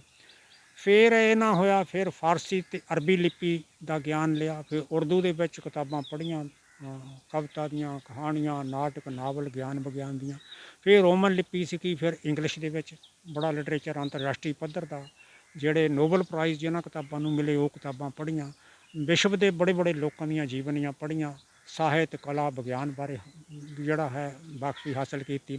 ਇਹਨਾਂ ਖੇਤਾਂ ਦੇ ਬੰਨਿਆਂ ਦੇ ਉੱਤੇ ਹਲ ਛੱਡ ਕੇ ਨਾ, ਕੱਤਕ ਦੇ ਦਿਨਾਂ 'ਚ ਦੇ ਦਿਨਾਂ ਦੇ ਵਿੱਚ ਖਾਸ ਕਰਕੇ ਇਹਨਾਂ ਖੇਤਾਂ ਦੇ ਹਲ ਛੱਡ ਕੇ ਸਰਾਣਾ ਬਣਾ ਕੇ ਬੰਨੇ ਦਾ, ਚਾਦਰ ਵਿਛਾ ਕੇ, ਸਾਫਾ ਵਿਛਾ ਕੇ ਇੱਥੇ ਪੜ੍ਹਾਈ ਕੀਤੀ। ਵੱਖ ਵੱਖ ਭਾਸ਼ਾਵਾਂ ਦਾ ਲਿਟਰੇਚਰ ਪੜ੍ਹਿਆ, ਹਜ਼ਾਰਾਂ ਪੁਸਤਕਾਂ ਜਿਨ੍ਹਾਂ ਦੇ ਨਾਂ ਵੀ ਗਿਣਨੇ ਔਖੇ ਆ, ਉਹਨਾਂ ਦਾ ਮਤਾਲਿਆ ਕੀਤਾ। ਔਰ ਉਹਨਾਂ ਦੇ ਅਰਥਾਂ ਤੱਕ ਪਹੁੰਚਣ ਦੀ ਕੋਸ਼ਿਸ਼ ਕੀਤੀ। ਔਰ ਸਭ ਤੋਂ ਵੱਡੀ ਗੱਲ ਆ, ਹਲਟ ਦੀ ਗਾਦੀ ਤੇ ਬੈਠ ਕੇ ਵਿਸ਼ਵ ਸਾਹਿਤ ਪੜ੍ਹਿਆ ਬਹੁਤ ਵੱਡੀ ਪੱਧਰ ਤੱਕ। ਫਿਰ ਲਿਖਣ ਦਾ ਹੋਇਆ, ਫਿਰ ਲਿਖਣਾ ਸ਼ੁਰੂ ਕੀਤਾ। ਰਵਿੰਦਰ ਰਵੀ ਮੇਰੇ ਪਿੰਡ ਦੇ ਸੀ ਲੇਖਕ, ਸਾਡਾ ਭਰਾਵਾਂ ਵਾਂਗੂ ਪਿਆਰ ਸੀ, ਪਰਿਵਾਰਕ ਸਾਂਝ ਸੀ ਉਹਨਾਂ ਦੇ ਨਾਲ। ਉਹਨੇ ਵੀ ਮੇਰਾ ਹੌਸਲਾ ਵਧਾਇਆ, ਮੈਨੂੰ ਮਾਰਗ ਦਿਖਾਇਆ ਸਾਹਿਤਕ ਖੇਤਰ ਦੇ ਵਿੱਚ। ਫਿਰ ਕਿਤਾਬਾਂ ਲਿਖੀਆਂ, ਅਖਬਾਰਾਂ ਰਸਾਲਿਆਂ 'ਚ ਛਪਣਾ। ਪਹਿਲੀ ਮੇਰੀ ਕਵਿਤਾ ਛਪੀ ਸੀ ਨਵਾਂ ਜ਼ਮਾਨਾ 'ਚ, ਰੋਜ਼ਾਨਾ ਨਵਾਂ ਜ਼ਮਾਨਾ 'ਚ। ਉਸ ਵੇਲੇ ਦੇ ਜਿਹੜੇ ਨਵਾਂ ਜ਼ਮਾਨਾ ਦੇ ਸੰਪਾਦਕ ਸਨ, ਸਾ ਜਗਜੀਤ ਸਿੰਘ ਆਨੰਦ, ਜਿਹੜੇ ਮੈਂਬਰ ਰਾਜ ਸਭਾ ਵੀ ਰਹੇ ਪਿੱਛੋਂ, ਉਹਨਾਂ ਦੀ ਮੈਨੂੰ ਚਿੱਠੀ ਆਈ ਵੀ ਲਓ ਜੀ ਤੁਹਾਡੀ ਕਵਿਤਾ ਤਾਂ ਅਸੀਂ ਛਾਪ ਰਹੇ ਹਾਂ ਫਲਾਣੇ ਦਿਨ, ਕਹਾਣੀ ਤੁਹਾਡੀ ਵਿਰਜਾਂ ਛਾਪਣ ਵਾਸਤੇ ਰੱਖ ਲਈ ਹੈ, ਸਾਹਿਤਕ ਖੇਤਰ ਦੇ ਵਿੱਚ ਤੁਹਾਡਾ ਭਵਿੱਖ ਬਹੁਤ ਉਜਵਲ ਹੈ। ਬਸ ਉਹ ਦਸਤਾਵੇਜ਼ ਸਾਬਤ ਹੋਈ, ਫਿਰ ਨਹੀਂ ਪਿੱਛੇ ਮੁੜ ਕੇ ਦੇਖਿਆ। ਦੋਏ ਗੱਲਾਂ ਰੱਖੀਆਂ, ਇੱਕ ਸੰਦ ਨਹੀਂ ਛੱਡੇ ਖੇਤੀ ਦੇ ਹੁਣ ਤੱਕ ਵੀ 85 ਸਾਲ ਦੀ ਉਮਰ 'ਚ ਵੀ, ਤੇ ਇੱਕ ਕਲਮ ਤੇ ਕਿਤਾਬ ਨਹੀਂ ਛੱਡੀ। ਲਾਇਬ੍ਰੇਰੀਆਂ ਹੁਣ ਮੇਰੀਆਂ ਤਿੰਨੇ ਥਾਂ, ਇੱਥੇ ਫਾਰਮ 'ਤੇ ਵੀ ਆ, ਫਿਰ ਮੇਰਾ ਨਵਾਂ ਘਰ ਬੱਚਿਆਂ ਦਾ ਬਣਾਇਆ ਉਹਦੇ 'ਚ ਵੀ ਹੈ, ਪੁਰਾਣਾ ਘਰ ਹੈ ਉੱਥੇ ਮੈਂ ਰਾਤ ਨੂੰ ਚਲੇ ਜਾਂਦਾ, ਉੱਥੇ ਵੀ ਲਾਇਬ੍ਰੇਰੀ ਹੈ। ਸੋ ਕਿਤਾਬਾਂ ਦੇ ਨਾਲ ਮੇਰਾ ਅਤੀਤ ਵੀ ਜੁੜਿਆ ਹੋਇਆ ਹੈ ਔਰ ਵਰਤਮਾਨ ਵੀ ਜੁੜਿਆ ਹੋਇਆ ਹੈ। ਅਤੇ ਇਹ ਰਿਸ਼ਤਾ ਕਹੀ ਅਤੇ ਕਲਮ ਦੇ ਨਾਲ, ਕਿਤਾਬ ਦੇ ਨਾਲ, ਮੈਨੂੰ ਲੱਗਦਾ ਵੀ ਆਖਰੀ ਸਾਹਾਂ ਤੱਕ ਬਣਿਆ ਰਹੇਗਾ। ਦਸਾਂਝ ਸਾਹਿਬ, ਫਿਰ ਤੁਹਾਨੂੰ ਬਲੈਕ ਲਿਸਟ ਕਰ ਦਿੱਤਾ ਗਿਆ, ਸਰਕਾਰਾਂ ਨੇ ਆਪਣੀ ਕਾਲੀ ਸੂਚੀ ਵਿੱਚ ਸਿੱਟ ਦਿੱਤਾ ਤੁਹਾਨੂੰ, ਅਤੇ ਫਿਰ ਤੁਸੀਂ ਅਸਲ ਵਿੱਚ ਇਹ ਬਲੈਕ ਲਿਸਟ ਕਰਨ ਦਾ ਮਤਲਬ ਇਹ ਕੀ ਸੀ ਵੀ, ਮਤਲਬ ਕਿਉਂ ਤੁਹਾਨੂੰ ਬਲੈਕ ਲਿਸਟ ਕੀਤਾ ਗਿਆ? ਬਲੈਕਲਿਸਟ ਇਸ ਕਰਕੇ ਕੀਤਾ ਗਿਆ, ਵੈਸੇ ਮੇਰੇ 'ਤੇ ਕੋਈ ਕਿਸੇ CID ਨੇ ਜਾਂ ਹੋਰ ਪੁਲਿਸ ਨੇ ਕੋਈ ਇੱਦਾਂ ਦਾ ਇਲਜ਼ਾਮ ਨਹੀਂ ਲਾਇਆ ਹੈ ਵੀ ਜਿਹਨੂੰ ਮੈਂ ਕਹਾਂ ਵੀ ਇਹ ਇਲਜ਼ਾਮ ਮੇਰੇ ਉੱਤੇ ਲਾਇਆ ਹੈ। ਸਿਰਫ ਇਹੀ ਸੀਗਾ ਵੀ ਇਹਨੇ ਕੋਈ ਕੀਤਾ ਤਾਂ ਹੈ ਨਹੀਂ ਇੱਦਾਂ ਦੀ ਕੋਈ ਵੀ ਗੱਲ, ਲੇਕਿਨ ਇਹਨਾਂ ਕੋਲ ਇਤਰਾਜ਼ਯੋਗ ਬੰਦੇ ਆਉਂਦੇ ਰਹੇ ਹੈ। ਉਹ ਇਤਰਾਜ਼ਯੋਗ ਬੰਦੇ ਕੌਣ ਸੀਗੇ? ਉਹ ਸੀਗੇ ਗਦਰ ਲਹਿਰ ਦੇ ਬਜ਼ੁਰਗ, ਜਿਹੜੇ ਜਿਹਨੇ ਦੇਸ਼ ਨੂੰ ਆਜ਼ਾਦ ਕਰਾਇਆ, ਸਾਡੇ ਰਾਸ਼ਟਰ ਦੇ ਪੈਰਾਂ ਦੇ ਵਿੱਚੋਂ ਗੁਲਾਮੀ ਦੀਆਂ ਜੰਜ਼ੀਰਾਂ ਖੋਲ੍ਹਣ ਲਈ ਜਿਨ੍ਹਾਂ ਨੇ ਜੇਲ੍ਹਾਂ ਕੱਟੀਆਂ 20-20 ਸਾਲ, ਜਾਇਦਾਦਾਂ ਕੁਰਕ ਕਰਾਈਆਂ, ਉਹ ਜਿਹੜੇ ਦੇਸ਼ ਭਗਤ ਸੀਗੇ, ਬਾਬਾ ਭਗਤ ਸਿੰਘ ਬਿਲਗਾ, ਬਾਬਾ ਭਗਤ ਸਿੰਘ ਕਨੇਡੀਅਨ, ਬਾਬਾ ਕਰਮ ਸਿੰਘ ਚੀਮਾ, ਬਾਬਾ ਬੂਝਾ ਸਿੰਘ, ਕਾਮਰੇਡ ਗੰਧਰਵ ਸੈਨ, ਇਹ ਮੇਰੇ ਕੋਲ ਆਉਂਦੇ ਰਹੇ। ਇਹ ਬਲੈਕ ਲਿਸਟ ਸੀਗੇ ਅੰਗਰੇਜ਼ ਵੇਲੇ। ਤਾਂ ਜਦੋਂ ਮੇਰੇ ਕੋਲ ਆਉਣੇ ਸ਼ੁਰੂ ਹੋਏ, ਉਦੋਂ ਆਜ਼ਾਦ ਸੀ ਦੇਸ਼, ਆਪਣੀ ਸਰਕਾਰ ਵੇਲੇ ਵੀ ਬਲੈਕ ਲਿਸਟ ਰਹੇ, ਤਾਂ ਨਾਲੇ ਮੈਨੂੰ ਵੀ ਬਲੈਕ ਲਿਸਟ ਕਰ ਦਿੱਤਾ। ਅਸਲ ਦੇ ਵਿੱਚ ਮੇਰਾ ਵੀ ਦ੍ਰਿਸ਼ਟੀਕੋਣ ਪ੍ਰਗਤੀਸ਼ੀਲ ਦ੍ਰਿਸ਼ਟੀਕੋਣ ਹੈ, ਔਰ ਇਹਨਾਂ ਬਜ਼ੁਰਗਾਂ ਦਾ, ਬਾਬਿਆਂ ਦਾ, ਗਦਰ ਲਹਿਰ ਦੇ, ਬਬਰ ਲਹਿਰ ਦੇ, ਜਿਹੜੇ ਇਹਨਾਂ ਦਾ ਦ੍ਰਿਸ਼ਟੀਕੋਣ ਵੀ ਜਿਹੜਾ ਪ੍ਰਗਤੀਸ਼ੀਲ ਰਿਹਾ, ਅਗਰਗਾਮੀ ਪ੍ਰਗਤੀਸ਼ੀਲ। ਇਸ ਦ੍ਰਿਸ਼ਟੀਕੋਣ ਦੇ ਕਰਕੇ ਔਰ ਇਹਨਾਂ ਬਾਬਿਆਂ ਦੀ ਸੰਗਤ ਕਰਕੇ ਉਹ ਆਉਂਦੇ ਸੀ। ਉਹਨਾਂ ਨੇ ਤਾਂ ਮੇਰੀ ਮਿਸੇਜ ਨੂੰ ਬੇਟੀ ਪ੍ਰਵਾਨ ਕੀਤਾ ਹੋਇਆ ਸੀ। ਹਾਲਾਂਕਿ ਇੱਕ ਦੋ ਬਾਬਿਆਂ ਦੇ ਤਾਂ ਪਰਿਵਾਰ ਪਿੱਛੋਂ ਹਥਿਆਰ ਦੇਣ ਆਉਂਦੇ ਰਹੇ ਲੋਹੜੀ ਦਾ। ਅੱਛਾ, ਇਹ ਮੇਰੇ ਪਰਿਵਾਰ ਦੇ ਸਮਾਨ ਹੈ, ਇਸ ਕਰਕੇ ਮੈਨੂੰ ਬਲੈਕ ਲਿਸਟ ਕੀਤਾ ਗਿਆ। ਹੋਰ ਇੱਦਾਂ ਦੀ ਕਿਸੇ ਗੱਲ ਕਰਕੇ ਨਹੀਂ ਕੋਈ ਅਪਰਾਧ ਕੀਤਾ ਹੈ। ਅਤੇ 1972 ਵਿੱਚ ਤੁਸੀਂ ਪਾਸਪੋਰਟ ਅਪਲਾਈ ਕੀਤਾ ਪਹਿਲੀ ਵਾਰੀ, ਕੀ ਤੁਹਾਨੂੰ ਕੋਈ ਮਾੜੀ ਮੋਟੀ ਖੁਫੀਆ ਤੌਰ 'ਤੇ ਕੋਈ ਖਬਰ ਸੀਗੀ, ਜਾਂ ਤੁਹਾਨੂੰ ਬਲੈਕ ਲਿਸਟ ਕੀਤਾ ਗਿਆ, ਜਾਂ ਤੁਸੀਂ ਮਤਲਬ ਇਹਨਾਂ ਚੀਜ਼ਾਂ ਤੋਂ ਮਰਹੂਮ ਹੋ ਕੇ ਤੁਸੀਂ ਪਾਸਪੋਰਟ ਅਪਲਾਈ ਕੀਤਾ ਕਿ ਨਹੀਂ ਮੈਨੂੰ ਪਾਸਪੋਰਟ ਮਿਲ ਜੂਗਾ ਅਤੇ ਮੈਂ ਕਿਤੇ ਬਾਹਰ ਦਾ ਦੌਰਾ ਕਰ ਆਵਾਂਗਾ? ਨਹੀਂ, ਮੈਂ ਸੁਭਾਵਕ ਹੀ ਪਾਸਪੋਰਟ ਵਾਸਤੇ ਅਪਲਾਈ ਕੀਤਾ ਸੀ। ਮੇਰੇ ਮਿੱਤਰ, ਦੋਸਤ, ਸਨੇਹੀ, ਸ਼ੁਭਚਿੰਤਕ, ਕਈ ਰਿਸ਼ਤੇਦਾਰ ਵੀ ਬਾਹਰ ਗਏ ਹੋਏ ਸੀ। ਮੈਂ ਕਿਹਾ ਚਲੋ ਕਿਤੇ ਸਬੱਬ ਬਣ ਜਾਂਦਾ, ਕੋਈ ਸਾਹਮਣੇ ਇਹ ਨਾ ਸੀ ਹੈ ਵੀ ਮੈਂ ਬਾਹਰ ਜਾਣਾ ਹੀ ਹੈ। 1972 'ਚ ਅਪਲਾਈ ਕੀਤਾ ਸੀਗਾ। ਪੁਲਿਸ ਦੀ ਜਦੋਂ ਇਨਕੁਆਇਰੀ ਵਾਸਤੇ ਆਏ, ਅਸਲ ਦੇ ਵਿੱਚ ਉਹ ਇਹ ਹੁੰਦਾ ਵੀ ਆਸ ਰੱਖਦੇ ਆ ਵੀ ਇਹਨਾਂ ਦੇ ਕੋਲੋਂ ਚਾਰ ਧੇਲੇ ਮਿਲ ਜਾਣਗੇ, ਅਤੇ ਨਹੀਂ ਤਾਂ ਕੋਈ ਨਾ ਕੋਈ ਵਿੱਚੋਂ ਨੁਕਸ ਤਾਂ ਕੱਢ ਹੀ ਦੇਣਾ ਹੈ। ਇਹ ਵੀ ਮੇਰੇ ਨਾਲ ਵੀ ਇਹੀ ਹੋਇਆ। ਮੈਨੂੰ ਉਹ ਕਹਿੰਦੇ ਜੀ ਭਈ ਬਲੈਕ ਲਿਸਟ ਵਿੱਚ ਹੈ ਤੁਹਾਡਾ ਨਾਂ। ਮੈਂ ਕਿਹਾ ਵੀ ਮੈਂ ਕਰਨ ਜੋਗਾ ਤਾਂ ਕੁਛ ਨਹੀਂ ਹੈ, ਫਿਰ ਵੀ ਸਰਕਾਰ ਨੇ ਮੈਨੂੰ ਕਿਸੇ ਯੋਗ ਸਮਝਿਆ ਹੈ, ਧੰਨਵਾਦ ਆ ਜੀ, ਮੈਨੂੰ ਬਲੈਕ ਲਿਸਟ ਕੀਤਾ ਹੋਇਆ ਹੈ। ਮੈਂ ਕਿਹਾ ਇੱਦਾਂ ਕਰਿਓ, ਤੁਸੀਂ ਨਾ ਜਿਹੜਾ ਹੈ ਕੋਈ ਰਿਸਕ ਲਿਓ, ਕੋਈ ਨਾ ਮੇਰੇ ਪੱਖ ਵਿੱਚ ਲਿਖਣ ਦੀ ਕਰਿਓ, ਜੋ ਹਕੀਕਤ ਵਿੱਚ ਹੈ ਉਹ ਲਿਖੋ, ਜਾਂ ਜੋ ਤੁਹਾਨੂੰ ਚੰਗਾ ਲੱਗਦਾ। ਮੇਰੀ ਕੋਈ ਬੇਲਣੇ 'ਚ ਬਾਂਹ ਨਹੀਂ ਆਈ ਹੋ, ਨਾ ਮੇਰੀ ਫਲਾਈਟ ਖੜ੍ਹੀ ਹੈ, ਮੈਨੂੰ ਲੋੜ ਪਊ ਤਾਂ ਮੈਂ ਹਾਈ ਕੋਰਟ ਤੋਂ ਜਾ ਕੇ ਪਾਸਪੋਰਟ ਲੈ ਲਵਾਂ। ਕਹਿੰਦੇ ਨਹੀਂ ਜੀ, ਸਾਡੀ ਵੀ ਮਜਬੂਰੀ ਹੈ, ਅਸੀਂ ਉੱਪਰ ਤੱਕ ਨਾ ਹਿੱਸਾ ਜਾਂਦਾ ਹੈ ਵੀ ਕਿੰਨੇ ਕੇਸ ਤੁਸੀਂ ਕੀਤੇ ਆ, ਕਿੰਨਾ 2 ਨੰਬਰ ਦਾ ਪੈਸਾ ਜਿਹੜਾ ਉਹ ਤੁਸੀਂ ਕਿੱਥੇ ਰੱਖਿਆ, ਉਹ ਕੱਢੋ। ਅਤੇ ਮੈਂ ਕਿਹਾ ਵੀ ਤੁਹਾਡੀ ਮਜਬੂਰੀ ਤਾਂ ਮੇਰੀ ਵੀ ਮਜਬੂਰੀ ਹੈ। ਮੈਂ ਕਿਤੇ 4 ਬੰਦਿਆਂ ਦੇ ਵਿੱਚ ਖੜ੍ਹ ਕੇ ਭ੍ਰਿਸ਼ਟਾਚਾਰ ਦੇ ਖਿਲਾਫ ਗੱਲ ਕਰਨੀ ਹੁੰਦੀ ਹੈ, ਮੈਨੂੰ ਅਗਲੇ ਖਿੱਚ ਸਕਦੇ ਆ, ਤੁਸੀਂ ਪਾਸਪੋਰਟ ਲਿਆ, ਪੈਸੇ ਦੇ ਕੇ ਵੀ ਇਨਕੁਆਇਰੀ ਕਰਵਾਈ। ਮੈਂ ਕਿਹਾ ਮੈਂ ਨਹੀਂ ਕੁਛ ਵੀ ਕਰਨਾ, ਮੈਂ ਇਸ ਆਪਣੀ ਇਨਕੁਆਇਰੀ ਵਾਸਤੇ ਨਾ ਸਰਪੰਚ ਕੋ ਜਾਣਾ, ਨਾ ਪੰਚ ਕੋ, ਤਾਂ ਨਾ ਕਿਸੇ ਲੰਬੜਦਾਰ ਕੋ। ਤੁਹਾਡਾ ਕੰਮ ਹੈ, ਜਾਓ ਚਾਹੇ ਨਾ ਜਾਓ। ਮੈਂ ਨਾ ਕਰਤੀ। ਪਰ ਉਹਨੇ ਮੇਰੇ ਲਿਖਿਆ ਤਾਂ ਕੁਛ ਨਹੀਂ ਮੇਰੇ ਖਿਲਾਫ ਹੈ, ਪਰ ਜਦੋਂ ਪਾਸਪੋਰਟ ਦੀ ਲੋੜ ਪਈ, ਯੂਐਨਓ ਤੋਂ ਹੁਕਮ ਆ ਗਿਆ ਭਾਰਤ ਸਰਕਾਰ ਨੂੰ, ਭਾਰਤ ਸਰਕਾਰ ਰਾਹੀਂ ਪੰਜਾਬ ਸਰਕਾਰ ਨੂੰ ਆ ਗਿਆ, ਵਕਤ ਪੈ ਗਿਆ, ਫਟਾਫਟ ਭੱਜੇ ਫਿਰੇ ਸਾਰੇ ਬੜੇ ਬੜੇ ਅਧਿਕਾਰੀ, ਤਾਂ ਉਹ ਜਾਣੀ ਮੇਰਾ ਪਾਸਪੋਰਟ ਇੱਦਾਂ ਦੇ ਥਾਂ ਫਸਾ ਦਿੱਤਾ ਐਸਐਸਪੀ ਦੇ ਦਫ਼ਤਰ ਜਾ ਕੇ ਜਿੱਥੋਂ ਲੱਭੇ ਹੀ ਨਾ ਸਕੇ। ਉਹ ਫਿਰ ਬੜੇ ਵੱਡੇ ਪੁਲਿਸ ਦੇ ਇੱਕ ਅਧਿਕਾਰੀ ਨੇ, ਉਹ ਵਿਚਾਰੇ ਨੇ ਸਾਰਾ ਰਿਕਾਰਡ ਫੋਲਿਆ, ਕਿਤੇ ਪਤਾ ਨਹੀਂ ਖੁੰਝੇ ਲਾਇਆ, ਜਦੋਂ ਆਇਆ ਫਾਈਲ ਕੱਢ ਕੇ ਤਾਂ ਉਹਦੀਆਂ ਬਾਹਾਂ 'ਤੇ ਜਾਲੇ ਲੱਗੇ, ਉਹ ਫਾਈਲ ਕੱਢ ਕੇ ਲਿਆਇਆ। ਫਿਰ ਮੁਸ਼ਕਲ ਆ ਗਈ ਵੱਡੀ, ਫਿਰ ਉਹ ਆਰਪੀਓ ਕਹਿੰਦਾ ਵੀ ਹੁਣ ਡਿਊਟੀ ਦੀ ਇਨਕੁਆਇਰੀ ਚਾਹੀਦੀ, ਡਿਊਟੀ ਦੀ ਇਨਕੁਆਇਰੀ ਹੁਣ ਖੜੇ ਪੈਰ ਕਿੱਥੋਂ ਹੋਵੇ, ਮੋਹਰੇ ਤਾਂ ਫੁੱਲ ਸਟਾਪ ਲੱਗਾ ਆ, ਦੂਏ ਦਿਨ ਤਾਂ ਪਾਸਪੋਰਟ ਦਵਾਉਣਾ ਸੀ, ਨਹੀਂ ਤਾਂ ਫਿਰ 3-4 ਛੁੱਟੀਆਂ ਮੂਹਰੇ ਆ ਗਈਆਂ, ਫਿਰ ਮੇਰੀ ਉਡਾਨ ਸੀਗੀ ਇੰਟਰਨੈਸ਼ਨਲ ਅਵਾਰਡ ਲੈਣ ਵਾਸਤੇ। ਇਸ ਤੁਹਾਡੇ ਪਾਸਪੋਰਟ ਨੂੰ ਦਿਵਾਉਣ ਵਿੱਚ MS ਗਿੱਲ ਤੇ ਜੇਐਫ ਰਵੇਰੋ ਜੋ ਉਸ ਵਕਤ ਤਤਕਾਲ ਪੰਜਾਬ ਦੇ IG ਸੀ ਤੇ ਬਾਅਦ ਵਿੱਚ ਉਹ ਪੰਜਾਬ ਦੇ ਸਲਾਹਕਾਰ ਵੀ ਰਹੇ, ਇਹਨਾਂ ਦੋਹਾਂ ਦੀ ਵੱਡੀ ਭੂਮਿਕਾ ਰਹੀ। ਉਹ ਥੋੜ੍ਹਾ ਤਫਸੀਲ ਵਿੱਚ ਪਾਠਕਾਂ ਨੂੰ ਦੱਸੋ। ਗੱਲ ਇਹ ਆ, ਇਹ ਬੜੇ ਹੀ ਜੁਰਤ ਵਾਲੇ ਤੇ ਹੋਰ ਰਾਜਨੀਤਿਕ ਪੱਖੋਂ ਨਹੀਂ ਮੈਂ ਕਹਿੰਦਾ ਵੀ ਕੀ ਹੈ, ਕੀ ਭੂਮਿਕਾ ਰਹੀ ਹੈ ਇਹਦੀ ਜੇਐਫ ਰਵੇਰੋ ਦੀ, ਪਰ ਉਹ ਇੱਕ ਮੈਂ ਸਮਝਦਾ ਵਿਲੱਖਣ ਰੂਹ ਵਾਲੇ ਇਨਸਾਨ ਹੈਗੇ ਸੀ, ਇਮਾਨਦਾਰ ਵੀ ਕਰਮਸ਼ੀਲ ਵੀ। ਔਰ MS ਗਿੱਲ 'ਤੇ ਕਿਸੇ ਤਰ੍ਹਾਂ ਦੀ ਕੋਈ ਕਿੰਤੂ ਵਾਲੀ ਗੱਲ ਨਹੀਂ। ਜੇ MS ਗਿੱਲ ਉਦੋਂ ਨਾ ਹੁੰਦੇ ਨਾ ਫਾਈ ਨੈਸ਼ਨਲ ਕਮਿਸ਼ਨ ਡਿਵੈਲਪਮੈਂਟ, ਤਾਂ ਸ਼ਾਇਦ ਮੈਨੂੰ ਇਹ ਪੁਰਸਕਾਰ ਨਾ ਮਿਲ ਸਕਦਾ। ਇਹ ਜਿਹੜੇ ਵੱਡੇ ਵੱਡੇ ਕਿਸਾਨ ਨੇ, ਜਿਨ੍ਹਾਂ ਦੇ ਬੜੇ ਬੜੇ ਕਾਰੋਬਾਰ ਆ, ਜਿਹੜੇ ਲੱਖਾਂ ਰੁਪਈਆ ਸਾਲ ਦਾ ਕਮਾਉਂਦੇ ਨੇ, ਸ਼ਾਇਦ ਉਹ ਲੋਕ ਅੱਗੇ ਆਉਂਦੇ। ਇਹ ਪੰਜਾਬ ਐਗਰੀਕਲਚਰ ਯੂਨੀਵਰਸਿਟੀ ਦੀ ਸੁਹਿਰਦਤਾ ਕਰਕੇ ਔਰ MS ਗਿੱਲ ਦੀ ਜੁਰਤ ਕਰਕੇ ਇਹ ਪੁਰਸਕਾਰ ਮਿਲ ਸਕਿਆ। ਮੈਂ ਇਹਨਾਂ ਦਾ ਬੜਾ ਆਭਾਰੀ ਹਾਂ। ਔਰ ਇਹਨੂੰ ਤਾਂ ਹਵਾਈ ਜਹਾਜ਼ ਤੱਕ ਉਡਾਉਣਾ ਪਿਆ ਜੇਐਫ ਰਵੇਰੋ ਨੂੰ ਪਾਸਪੋਰਟ ਦਿਵਾਉਣ ਵਾਸਤੇ, ਡਿਊਟੀ ਦੀ ਇਨਕੁਆਇਰੀ ਉਹ ਲੈ ਕੇ ਆਏ ਨਾਲ। ਤਾਂ ਐਡੀ ਵੱਡੀ ਪੱਧਰ 'ਤੇ ਮੈਂ ਹੈਰਾਨ ਹੈ ਵੀ ਇੱਕ ਖੇਤਾਂ 'ਚ ਪਾਟੇ ਹੋਏ ਪਸੀਨੇ ਭਿੱਜੇ ਕੱਪੜੇ ਪਾ ਕੇ ਕੋਈ ਕਿਸਾਨ ਖੇਤਾਂ 'ਚ ਕੰਮ ਕਰਦਾ ਹੋਵੇ, ਤਾਂ ਐਡੇ ਵੱਡੇ ਲੋਕ ਉਹਨਾਂ ਨੂੰ ਆ ਕੇ ਬਾਹਾਂ ਫੜ ਕੇ ਉਠਾਲਣ ਵੀ ਚਲੋ ਤੁਹਾਨੂੰ ਇੰਟਰਨੈਸ਼ਨਲ ਅਵਾਰਡ ਵਾਸਤੇ ਬੁਲਾਇਆ ਗਿਆ ਹੈ, ਅਸੀਂ ਤੁਹਾਡੀ ਮਦਦ ਵਾਸਤੇ ਆਏ ਹਾਂ। ਇਹ ਮੇਰੇ ਵਾਸਤੇ ਬੜੇ ਗੌਰਵ ਵਾਲੀ ਗੱਲ ਹੈ। ਚੰਡੀਗੜ੍ਹ ਦਫ਼ਤਰ ਨੇ ਤੁਹਾਨੂੰ ਪਾਸਪੋਰਟ ਦੇਣ ਤੋਂ ਨਾਂਹ ਕਰ ਦਿੱਤੀ, ਫਿਰ ਦਿੱਲੀ ਤੱਕ ਪਹੁੰਚ ਕੀਤੀ ਗਈ, ਦਿੱਲੀ ਦੇ ਪਾਸਪੋਰਟ ਆਫਿਸ ਨੇ ਤੁਹਾਨੂੰ ਨਾਂਹ ਕਰ ਦਿੱਤੀ। ਇਹ ਸਾਰੇ ਕੁਛ ਵਿੱਚ MS ਗਿੱਲ ਉਹਨਾਂ ਦੀ ਕਾਫੀ ਵੱਡੀ ਭੂਮਿਕਾ ਰਹੀ ਤੇ ਇਹਨੂੰ ਥੋੜ੍ਹਾ ਸਾ ਤਫਸੀਲ ਨਾਲ ਹੋਰ ਦੱਸਣ ਦੀ ਕੋਸ਼ਿਸ਼ ਕਰ ਦਿਓ। ਅਸਲ ਦੇ ਵਿੱਚ ਉਹ ਸਹੀ ਉਹਨਾਂ ਨੇ ਕੀਤਾ, ਇਮੀਗ੍ਰੇਸ਼ਨ ਡਿਪਾਰਟਮੈਂਟ ਦਿੱਲੀ ਨੇ ਵੀ, ਚੰਡੀਗੜ੍ਹ ਨੇ ਵੀ, ਕਿਉਂਕਿ ਉਹ ਪਾਸਪੋਰਟ ਨਹੀਂ ਦੇ ਸਕਦੇ। ਇਹ ਖੇਤਰੀ ਜਿਹੜਾ ਪਾਸਪੋਰਟ ਦਫ਼ਤਰ ਹੈ ਉਹਨੇ ਪਾਸਪੋਰਟ ਦੇਣਾ ਹੁੰਦਾ, ਉਹਨਾਂ ਨੇ ਕੋਈ ਵਧੀਕੀ ਨਹੀਂ ਕੀਤੀ ਹੈ ਇਹ। ਔਰ ਉਹਨੇ ਤਾਂ ਪ੍ਰਯਾਸ ਕੀਤੇ, MS ਗਿੱਲ ਨੇ ਕੋਸ਼ਿਸ਼ਾਂ ਕੀਤੀਆਂ ਵੀ ਜਲਦੀ ਤੋਂ ਜਲਦੀ ਹੋ ਜਾਏ, ਇੱਥੋਂ ਹੀ ਮਿਲ ਜਾਵੇ, ਪਰ ਉੱਥੇ ਵੀ ਸ਼ਾਬਾਸ਼ੇ ਹੈ।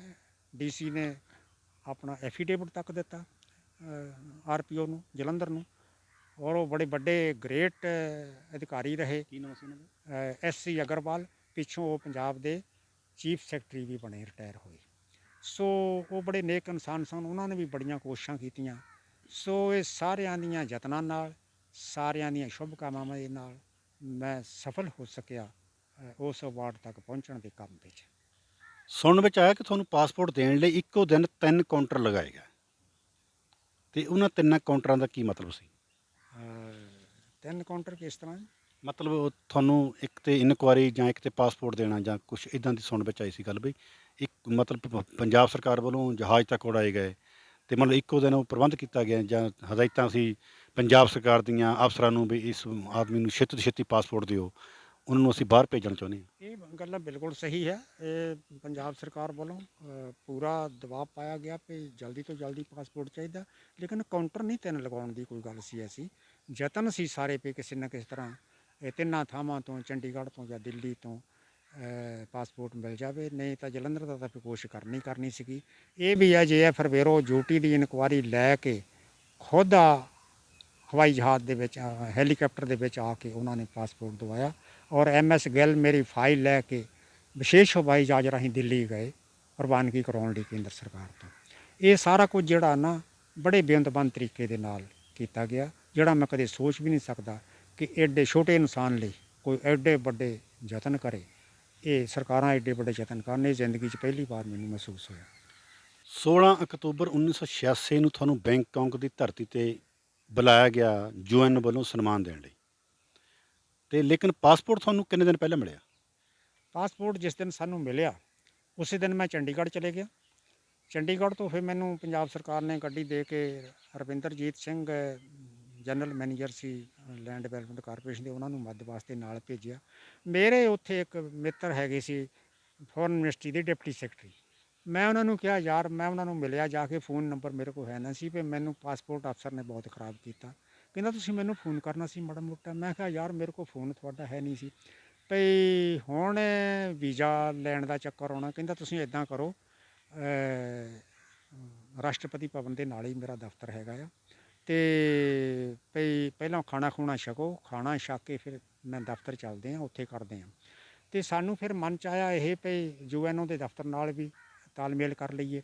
ਉੱਥੇ ਜਦੋਂ ਮੈਂ ਕੀਤਾ ਤਾਂ ਉੱਥੇ ਕੇ ਰਜਿੰਦਰਨ ਨਾਇਰ ਜਿਹੜੇ ਇੰਚਾਰਜ ਸੀ ਉੱਥੇ ਦਫ਼ਤਰ ਦੇ IAS, ਉਹਨਾਂ ਦਾ ਮੈਨੂੰ ਫੋਨ ਆਇਆ ਭਈ ਦਸਾਂਝ ਜੀ, ਭਈ ਤੁਸੀਂ ਜਿੱਥੇ ਵੀ ਹੋ ਅਤੇ ਅੱਜ ਤੁਹਾਡਾ ਨਾ ਸਾਰਾ ਕੰਮ ਨਿਬੇੜ ਦੇਣਾ, ਸਵੇਰੇ ਉਡਾਨ ਭਰਨ ਦਾ ਕਰਨਾ ਹੈ, ਅਤੇ ਭਈ ਤੁਹਾਡੇ ਸਾਰੇ ਹੋ ਚੁੱਕੇ ਹੈ, ਮੁਕੰਮਲ ਹੋ ਗਏ ਆ ਕਾਰਵਾਈਆਂ ਸਾਰੀਆਂ ਹੀ। ਭਈ ਮੈਨੂੰ ਬੜੀ ਖੁਸ਼ੀ ਹੁੰਦੀ, ਮੈਂ ਹੁਣ ਤੁਹਾਡੇ ਨਾਲ ਮੁਲਾਕਾਤ ਹੁਣ ਹੋਈ ਆ, ਪਹਿਲਾਂ ਹੁੰਦੀ ਤਾਂ ਮੈਂ ਕਪੂਰਥਲੇ DC ਰਹਿ ਗਿਆ, ਪਿੱਛੋਂ ਕੇਰਲਾ ਤੋਂ ਸੀਗੇ। ਫਿਰ ਅਸੀਂ ਗਏ ਤਾਂ ਅਸੀਂ ਅਸੀਂ ਕਿਹਾ ਵੀ ਪਹਿਲਾਂ ਅਸੀਂ UN ਦੇ ਦਫ਼ਤਰ ਹੋ ਆਈਏ, ਐਕਸ ਲੋਧੀ ਰੋਡ 'ਤੇ ਗਏ, ਤਾਂ ਉਹਨਾਂ ਨੇ ਸਾਨੂੰ ਸਾਰਾ ਹੀ ਕਰਕੇ $25 ਮੈਨੂੰ ਦਿੱਤੇ, ਅਮਰੀਕਨ ਡਾਲਰ, ਅਤੇ ਟਿਕਟ ਮੈਨੂੰ ਦੇ ਦਿੱਤੀ, ਸਾਰਾ ਕੁਛ ਬਈ ਹੁਣ ਤੁਸੀਂ ਸਵੇਰੇ ਉਡਾਨ ਭਰਨੀ ਆ। ਤੋ ਫਿਰ ਅਸੀਂ ਆਏ ਆਪਣੇ ਡਿਪਟੀ ਸੈਕਟਰੀ ਦੇ ਕੋਲ। ਉਹ ਜਦੋਂ ਆਏ ਤਾਂ ਉਹ ਕਹਿੰਦੇ ਜੀ ਭਈ ਉਹ ਦਫ਼ਤਰ ਆਏ ਸੀ, ਵੀ ਉਹ ਕਿਸੇ ਕੰਮ ਚਲੇ ਗਏ ਆ, ਉਹ ਲਿਖ ਕੇ ਦੇ ਗਏ ਵੀ ਤੁਸੀਂ ਇਮੀਗ੍ਰੇਸ਼ਨ ਡਿਪਾਰਟਮੈਂਟ ਚਲੇ ਜਾਓ, ਕਿਉਂਕਿ ਉਹਨੇ ਇੱਕ ਕੱਚ ਰਹਿਣ ਦਿੱਤਾ RPO ਨੇ, ਕਲੀਅਰੈਂਸ ਨਾ ਉੱਤੇ ਲਿਖੀ ਉਹਦੇ ਪਾਸਪੋਰਟ ਦੀ, ਉਹ ਫਿਰ ਇਮੀਗ੍ਰੇਸ਼ਨ ਡਿਪਾਰਟਮੈਂਟ ਤੋਂ ਲੈਣੀ ਸੀਗੀ। ਅਸੀਂ ਫਿਰ ਚਲੇ ਗਏ ਥਾਈ ਏਜੰਸੀ ਦੇ ਵਿੱਚ। ਪਹਿਲਾਂ ਉੱਥੇ ਮੋਹਰੇ ਕਾਊਂਟਰ 'ਤੇ ਕੁੜੀਆਂ ਬੈਠੀਆਂ, ਉਹ ਕਹਿੰਦੀਆਂ ਜੀ ਭਈ 4 ਵਜੇ ਪਾਸਪੋਰਟ ਮਿਲੇਗਾ। ਸੀਗਾ 4 ਵਜੇ ਤਾਂ ਫਿਰ ਮੁਸ਼ਕਿਲ ਆ ਜਾਣੀ, ਇਮੀਗ੍ਰੇਸ਼ਨ ਦਾ ਦਫ਼ਤਰ ਬੰਦ ਹੋ ਜਾਣਾ, ਅਸੀਂ ਉੱਥੋਂ ਜਾ ਕੇ ਕਲੀਅਰੈਂਸ ਦਾ ਕਰਨਾ ਹੈ। ਕਹਿੰਦੇ ਨਹੀਂ, ਇਹ ਨਹੀਂ ਹੋ ਸਕਣਾ ਹੈ। ਅਸੀਂ ਬੈਠ ਗਏ। ਜਦੋਂ ਉਹਨਾਂ ਦੀ ਹਾਈ ਕਮਿਸ਼ਨਰ ਆਈ ਤਾਂ ਉਹਦੇ ਘੰਟੀ ਵੱਜੇ ਫੋਨ ਦੀ, ਦੋਏ ਮੇਰੇ ਹੀ ਫੋਨ, ਇੱਕ ਉਹ ਡਿਪਟੀ ਸੈਕਟਰੀ ਜਿਹੜੇ ਆਪਣੇ ਫੋਰਨ ਮਿਨਿਸਟਰੀ ਦੇ, ਅਤੇ ਇੱਕ ਕੇ ਰਜਿੰਦਰਨ ਨਾਇਰ ਦਾ UN ਦਫ਼ਤਰ ਤੋਂ। ਅਤੇ ਚੱਕੇ ਤਾਂ ਬਾਹਰ ਆ ਗਏ। ਉਹ ਪੁੱਛਣ ਲੱਗੀ ਨਾ, ਦੇ ਮਿਸਟਰ ਦਸਾਂਝ ਕੌਣ ਹੈ? ਉਹ ਕੁੜੀਆਂ ਨੂੰ ਦੱਸਿਆ ਇਹ ਬੈਠਿਆ, ਪਾਸਪੋਰਟ 'ਤੇ ਮੋਹਰ ਲਾਈ, ਕਹਿੰਦੇ ਲਓ ਜੀ ਤੁਸੀਂ ਹੁਣ ਸ਼ੁਭ ਕਾਮਨਾਵਾਂ। ਫਿਰ ਅਸੀਂ ਫੀਸ ਜਮ੍ਹਾਂ ਕਰਾਉਣਾ ਭੁੱਲ ਗਏ, ਫਿਰ ਮੁੜ ਕੇ ਗਏ 1.5 ਕਿਲੋਮੀਟਰ। ਅਸੀਂ ਕਿਹਾ ਜੀ ਫੀਸ ਵੀ ਲਓ ਸਾਡੇ ਕੋਲੋਂ, ਤੁਸੀਂ ਫੀਸ ਨਹੀਂ? ਕਹਿੰਦੇ ਨਹੀਂ, ਅਸੀਂ ਤੁਹਾਡੇ ਤੋਂ ਫੀਸ ਨਹੀਂ ਲੈ ਰਹੇ, ਤੁਸੀਂ ਐਡੇ ਵੱਡੇ ਕਾਜ ਲਈ ਜਾ ਰਹੇ ਹੋ, ਅਸੀਂ ਤਾਂ ਸ਼ੁਭ ਕਾਮਨਾਵਾਂ ਦਿੰਦੇ ਤੁਹਾਨੂੰ। ਫਿਰ ਇਮੀਗ੍ਰੇਸ਼ਨ ਦੇ ਦਫ਼ਤਰ ਆਏ ਨਾ, ਪਹਿਲਾਂ ਆਏ ਅਸੀਂ ਉਹਦੇ ਡਿਪਟੀ ਸੈਕਟਰੀ ਦੇ ਦਫ਼ਤਰ ਫੋਰਨ ਮਿਨਿਸਟਰੀ ਦੇ। ਉਹ ਕਹਿੰਦਾ ਜੀ ਭਈ ਉਹਨੇ ਦੱਸਤਾ ਪਿਆ, ਲਿਖ ਕੇ ਦੇ ਗਿਆ, ਤੁਸੀਂ ਮਿਸਟਰ ਬਿੰਦਰਾ ਨੂੰ ਮਿਲ ਲੈਣਾ, ਜੇ 5 ਮਿੰਟ ਤੋਂ ਵੱਧ ਸਮਾਂ ਲੱਗੇ ਤਾਂ ਮੈਨੂੰ ਫੋਨ ਕਰਨਾ। ਬਿੰਦਰਾ ਨੂੰ ਮਿਲੇ, ਉਹ ਕਹਿੰਦਾ 5 ਮਿੰਟ ਤੋਂ ਵੱਧ ਸਮਾਂ ਲੱਗੇ ਤੁਸੀਂ ਕਾਊਂਟਰ 'ਤੇ ਚਲੇ ਜਾਓ। ਤਾਂ ਮੈਂ ਸਲਿੱਪ ਦੇ ਦਿੱਤੀ, ਅਤੇ ਬਸ ਸਾਨੂੰ 5 ਮਿੰਟ ਵੀ ਨਹੀਂ ਲੱਗੇ, ਇਮੀਗ੍ਰੇਸ਼ਨ ਦਾ ਹੋ ਗਿਆ ਕੰਮ, ਪਾਸਪੋਰਟ ਵੀ ਮਿਲ ਗਿਆ ਅਤੇ ਵੀਜ਼ਾ ਵੀ ਮਿਲ ਗਿਆ। ਉਸੇ ਦਿਨ ਤੋਂ ਥਾਈਲੈਂਡ ਦਾ ਵੀਜ਼ਾ ਸ਼ੁਰੂ ਹੋਇਆ ਸੀ, ਜਿਸ ਦਿਨ ਮੈਂ ਉਡਾਨ ਵੀਜ਼ਾ ਲੈਣ ਗਈ ਸੀ। ਵੀਜ਼ਾ ਕਿੰਨੇ ਦਿਨ ਦਾ ਸੀ? 16 ਅਕਤੂਬਰ 1986 ਨੂੰ ਬੈਂਕਾਕ ਦੀ ਧਰਤੀ 'ਤੇ ਫਿਰ ਤੁਸੀਂ ਪਹੁੰਚ ਗਏ, ਤਾਂ ਫਿਰ ਉੱਥੇ ਤੁਹਾਡਾ ਸਨਮਾਨ ਹੋਇਆ। ਉਸ ਸਨਮਾਨ ਸਮਾਰੋਹ ਦੇ ਦੌਰਾਨ ਮਤਲਬ ਕੀ ਹੋਇਆ? ਮਤਲਬ ਉਹ ਤੁਸੀਂ ਅੱਖੀਂ ਡਿੱਠਾ ਹਾਲ ਸੁਣਾਓ।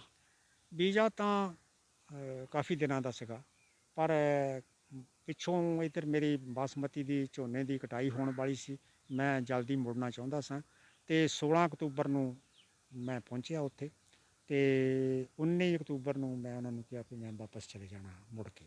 ਤਾਂ ਅਸਲ 'ਚ ਮੈਨੂੰ ਜਿਹੜੇ ਡਾਲਰ ਦਿੱਤੇ ਨਾ 25 UN ਦੇ ਦਫ਼ਤਰ ਨੇ, ਉਹ ਕਿਤੇ ਮੈਂ ਪਹਿਲੀ ਵਾਰ ਉਡਾਨ ਭਰੀ, ਉਹ ਕਿਤੇ ਬੈਂਕ ਦੇ ਕਾਊਂਟਰ 'ਤੇ ਪਏ ਰਹਿ ਗਏ, ਅਤੇ ਜਦੋਂ ਮੈਂ ਮੁੜ ਕੇ ਆਇਆ ਤਾਂ ਉਹ ਕੋਈ ਲੈ ਗਿਆ ਚੱਕ ਕੇ। ਮੈਨੂੰ ਇਹ ਮਹਿਸੂਸ ਹੋਇਆ ਵੀ ਮੈਨੂੰ ਕੋਈ ਖਰਚਾ ਖੁਰਚਾ ਨਾ ਜਮ੍ਹਾਂ ਕਰਾਉਣਾ ਪੈ ਜਾਵੇ, ਅਤੇ ਫਿਰ ਮੈਂ $20 ਆਪਣੇ ਪੈਸੇ ਦੇ ਕੇ ਲੈ ਸਕਿਆ। ਇੰਨੀ ਅਨੁਮਤੀ ਸੀ, ਮੈਂ ਇੰਨਾ ਹੀ ਲੈ ਸਕਦਾ ਸੀ ਬੈਂਕ ਤੋਂ। ਫਿਰ ਉੱਥੇ ਜਦੋਂ ਮੈਂ ਗਿਆ ਤਾਂ ਲੇਟ ਹੋਇਆ ਸੀਗਾ।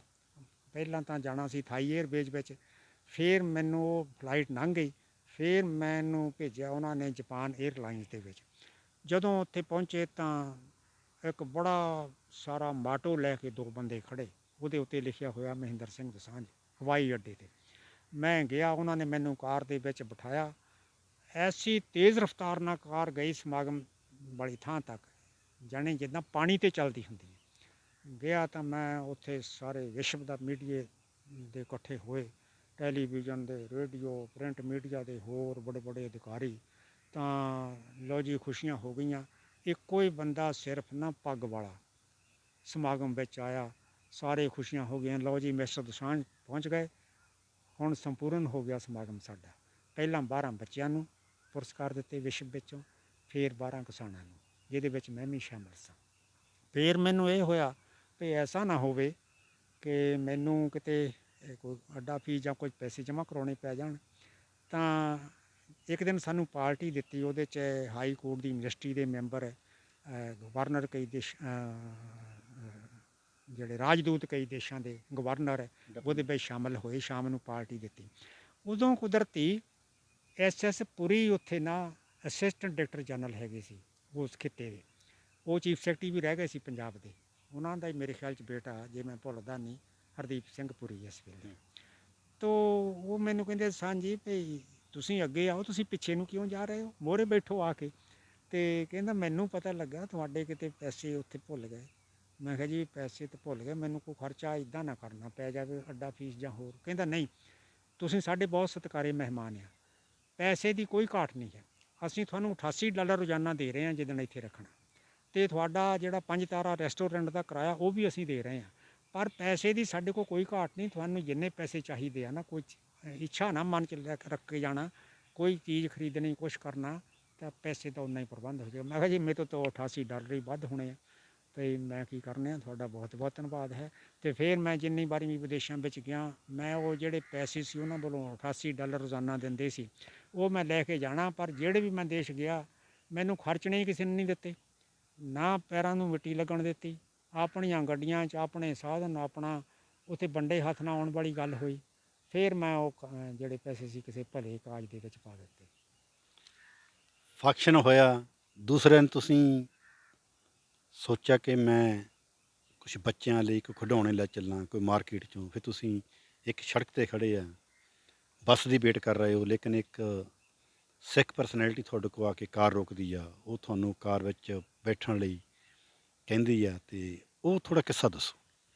ਉਹ ਅਸਲ ਵਿੱਚ ਉਹ ਜਿਹੜੀ ਸਿੱਖ ਸ਼ਖਸੀਅਤ ਸੀ, ਉਹ ਡਾਕਟਰ ਮਨਮੋਹਨ ਸਿੰਘ ਹੈਗੇ ਸੀ। ਉਹ ਰਾਤ ਦੇ ਫੰਕਸ਼ਨ ਦੇ ਵਿੱਚ ਸ਼ਾਮਿਲ ਸੀਗੇ, ਜਿਹੜਾ ਸਾਨੂੰ ਰਾਤ ਨੂੰ ਪਾਰਟੀ ਦਿੱਤੀ। ਮੈਂ ਸੋਚਿਆ ਭਈ ਮੈਂ ਕੁਝ ਚੀਜ਼ਾਂ ਉੱਦਾਂ ਤਾਂ ਉੱਥੇ ਇੱਥੇ ਨਾਮਧਾਰੀਆਂ ਦੇ ਨੇਤਾਵਾਂ ਨੇ, ਬੜੇ ਬੜੇ ਨਾਮਧਾਰੀਆਂ ਦੇ ਕਾਰੋਬਾਰ ਆ ਥਾਈਲੈਂਡ ਦੇ ਵਿੱਚ।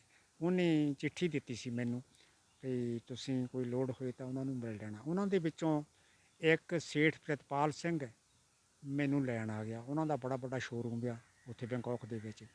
ਮੈਨੂੰ ਬਾਂਹ ਫੜਾ ਗਏ ਸੀ। UN ਦੇ ਦਫ਼ਤਰ 'ਚ ਕੰਮ ਕਰਦੇ ਸੀਗੇ ਦੋ ਬੰਦੇ, ਇੱਕ ਬੰਗਲਾਦੇਸ਼ ਦਾ ਸੀਗਾ, ਉਹ ਮੈਨੂੰ ਬਾਂਹ ਫੜਾ ਗਿਆ। ਉਹ ਜੂਟ ਦਾ ਪੁਰਸਕਾਰ ਮਿਲਿਆ ਸੀ ਬੰਗਲਾਦੇਸ਼ ਨੂੰ, ਉਹ ਕਿਸਾਨ ਦੀ ਮੈਨੂੰ ਬਾਂਹ ਫੜਾ ਗਿਆ। ਉਹ ਵਿਚਾਰਾ ਅਨਪੜ੍ਹ ਕਿਸਾਨ। ਇਸੇ ਤਰ੍ਹਾਂ ਫਿਜੀ ਨੂੰ ਗੰਨੇ ਦਾ ਇੰਟਰਨੈਸ਼ਨਲ ਅਵਾਰਡ ਮਿਲਿਆ ਸੀ। ਉਹ ਇੱਕ ਬੰਦਾ ਮੇਰੇ ਨਾਲ ਹੈ, ਮੇਰੇ ਕਮਰੇ ਦੇ ਵਿੱਚ ਆ ਜਾਣਾ, ਕਾਫੀ ਗੱਲਾਂ ਬਾਤਾਂ ਕਰਨੀਆਂ। ਡੇਵਿਡ ਸਹਾਇਮ ਸੀ ਉਹਦਾ ਨਾਂ। ਉਹ ਗੰਨੇ ਦਾ ਬਹੁਤ ਵੱਡਾ ਕਾਸ਼ਤਕਾਰ ਸੀ। ਗੰਨੇ ਦਾ ਅਵਾਰਡ ਜਿਹੜਾ ਫਿਜੀ ਨੂੰ ਮਿਲਿਆ ਸੀ। ਅਤੇ ਉਹ ਜਦੋਂ ਆਏ ਸੇਠ ਪ੍ਰਿਤਪਾਲ ਸਿੰਘ, ਤਾਂ ਮੈਂ ਕਿਹਾ ਵੀ ਮੇਰੇ ਸਾਥੀ, ਉਹ ਕਹਿੰਦੇ ਅਸੀਂ ਵੀ ਜਾਣਾ, ਕੋਈ ਖਰੀਦੋ ਫਰੋਖਤ ਕਰਨੀ ਆ।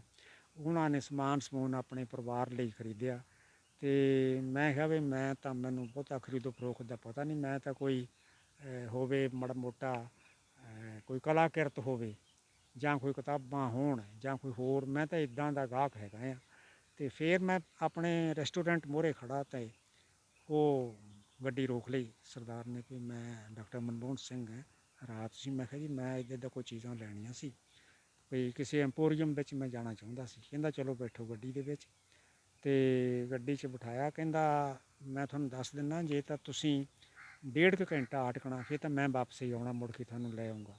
ਨਹੀਂ ਤਾਂ ਮੈਂ ਤੁਹਾਨੂੰ ਦੱਸ ਦਿੰਦਾ, ਜਿੱਥੋਂ ਬੱਸ ਤੁਸੀਂ ਲੈ ਸਕੋਗੇ ਉੱਥੇ ਨਾਲੇ ਹੀ ਹੈ ਉਹਦੇ। ਉਹਨੇ ਮੈਨੂੰ ਐਂਪੋਰੀਅਮ 'ਚ ਉਤਾਰ ਦਿੱਤਾ, ਅਤੇ ਬੱਸ ਸਟੈਂਡ ਵੀ ਨਾਲੇ ਹੀ ਸੀ। ਤਾਂ ਮੈਂ ਕੋਈ ਚੀਜ਼ ਮੇਰੇ ਪਸੰਦ ਨਾ ਆਈ। ਉਹ ਬਹੁਤੀਆਂ ਧਾਰਮਿਕ ਚੀਜ਼ਾਂ ਸੀਗੀਆਂ, ਤਾਂ ਮੈਂ ਕੋਈ ਕਲਾ ਨਾਲ ਸੰਬੰਧਿਤ ਚੀਜ਼ ਚਾਹੁੰਦਾ ਸਾਂ, ਤਾਂ ਮੈਂ ਫਿਰ ਬੱਸ ਦੇ ਵਿੱਚ ਹੀ ਆ ਗਿਆ ਮੁੜ ਕੇ।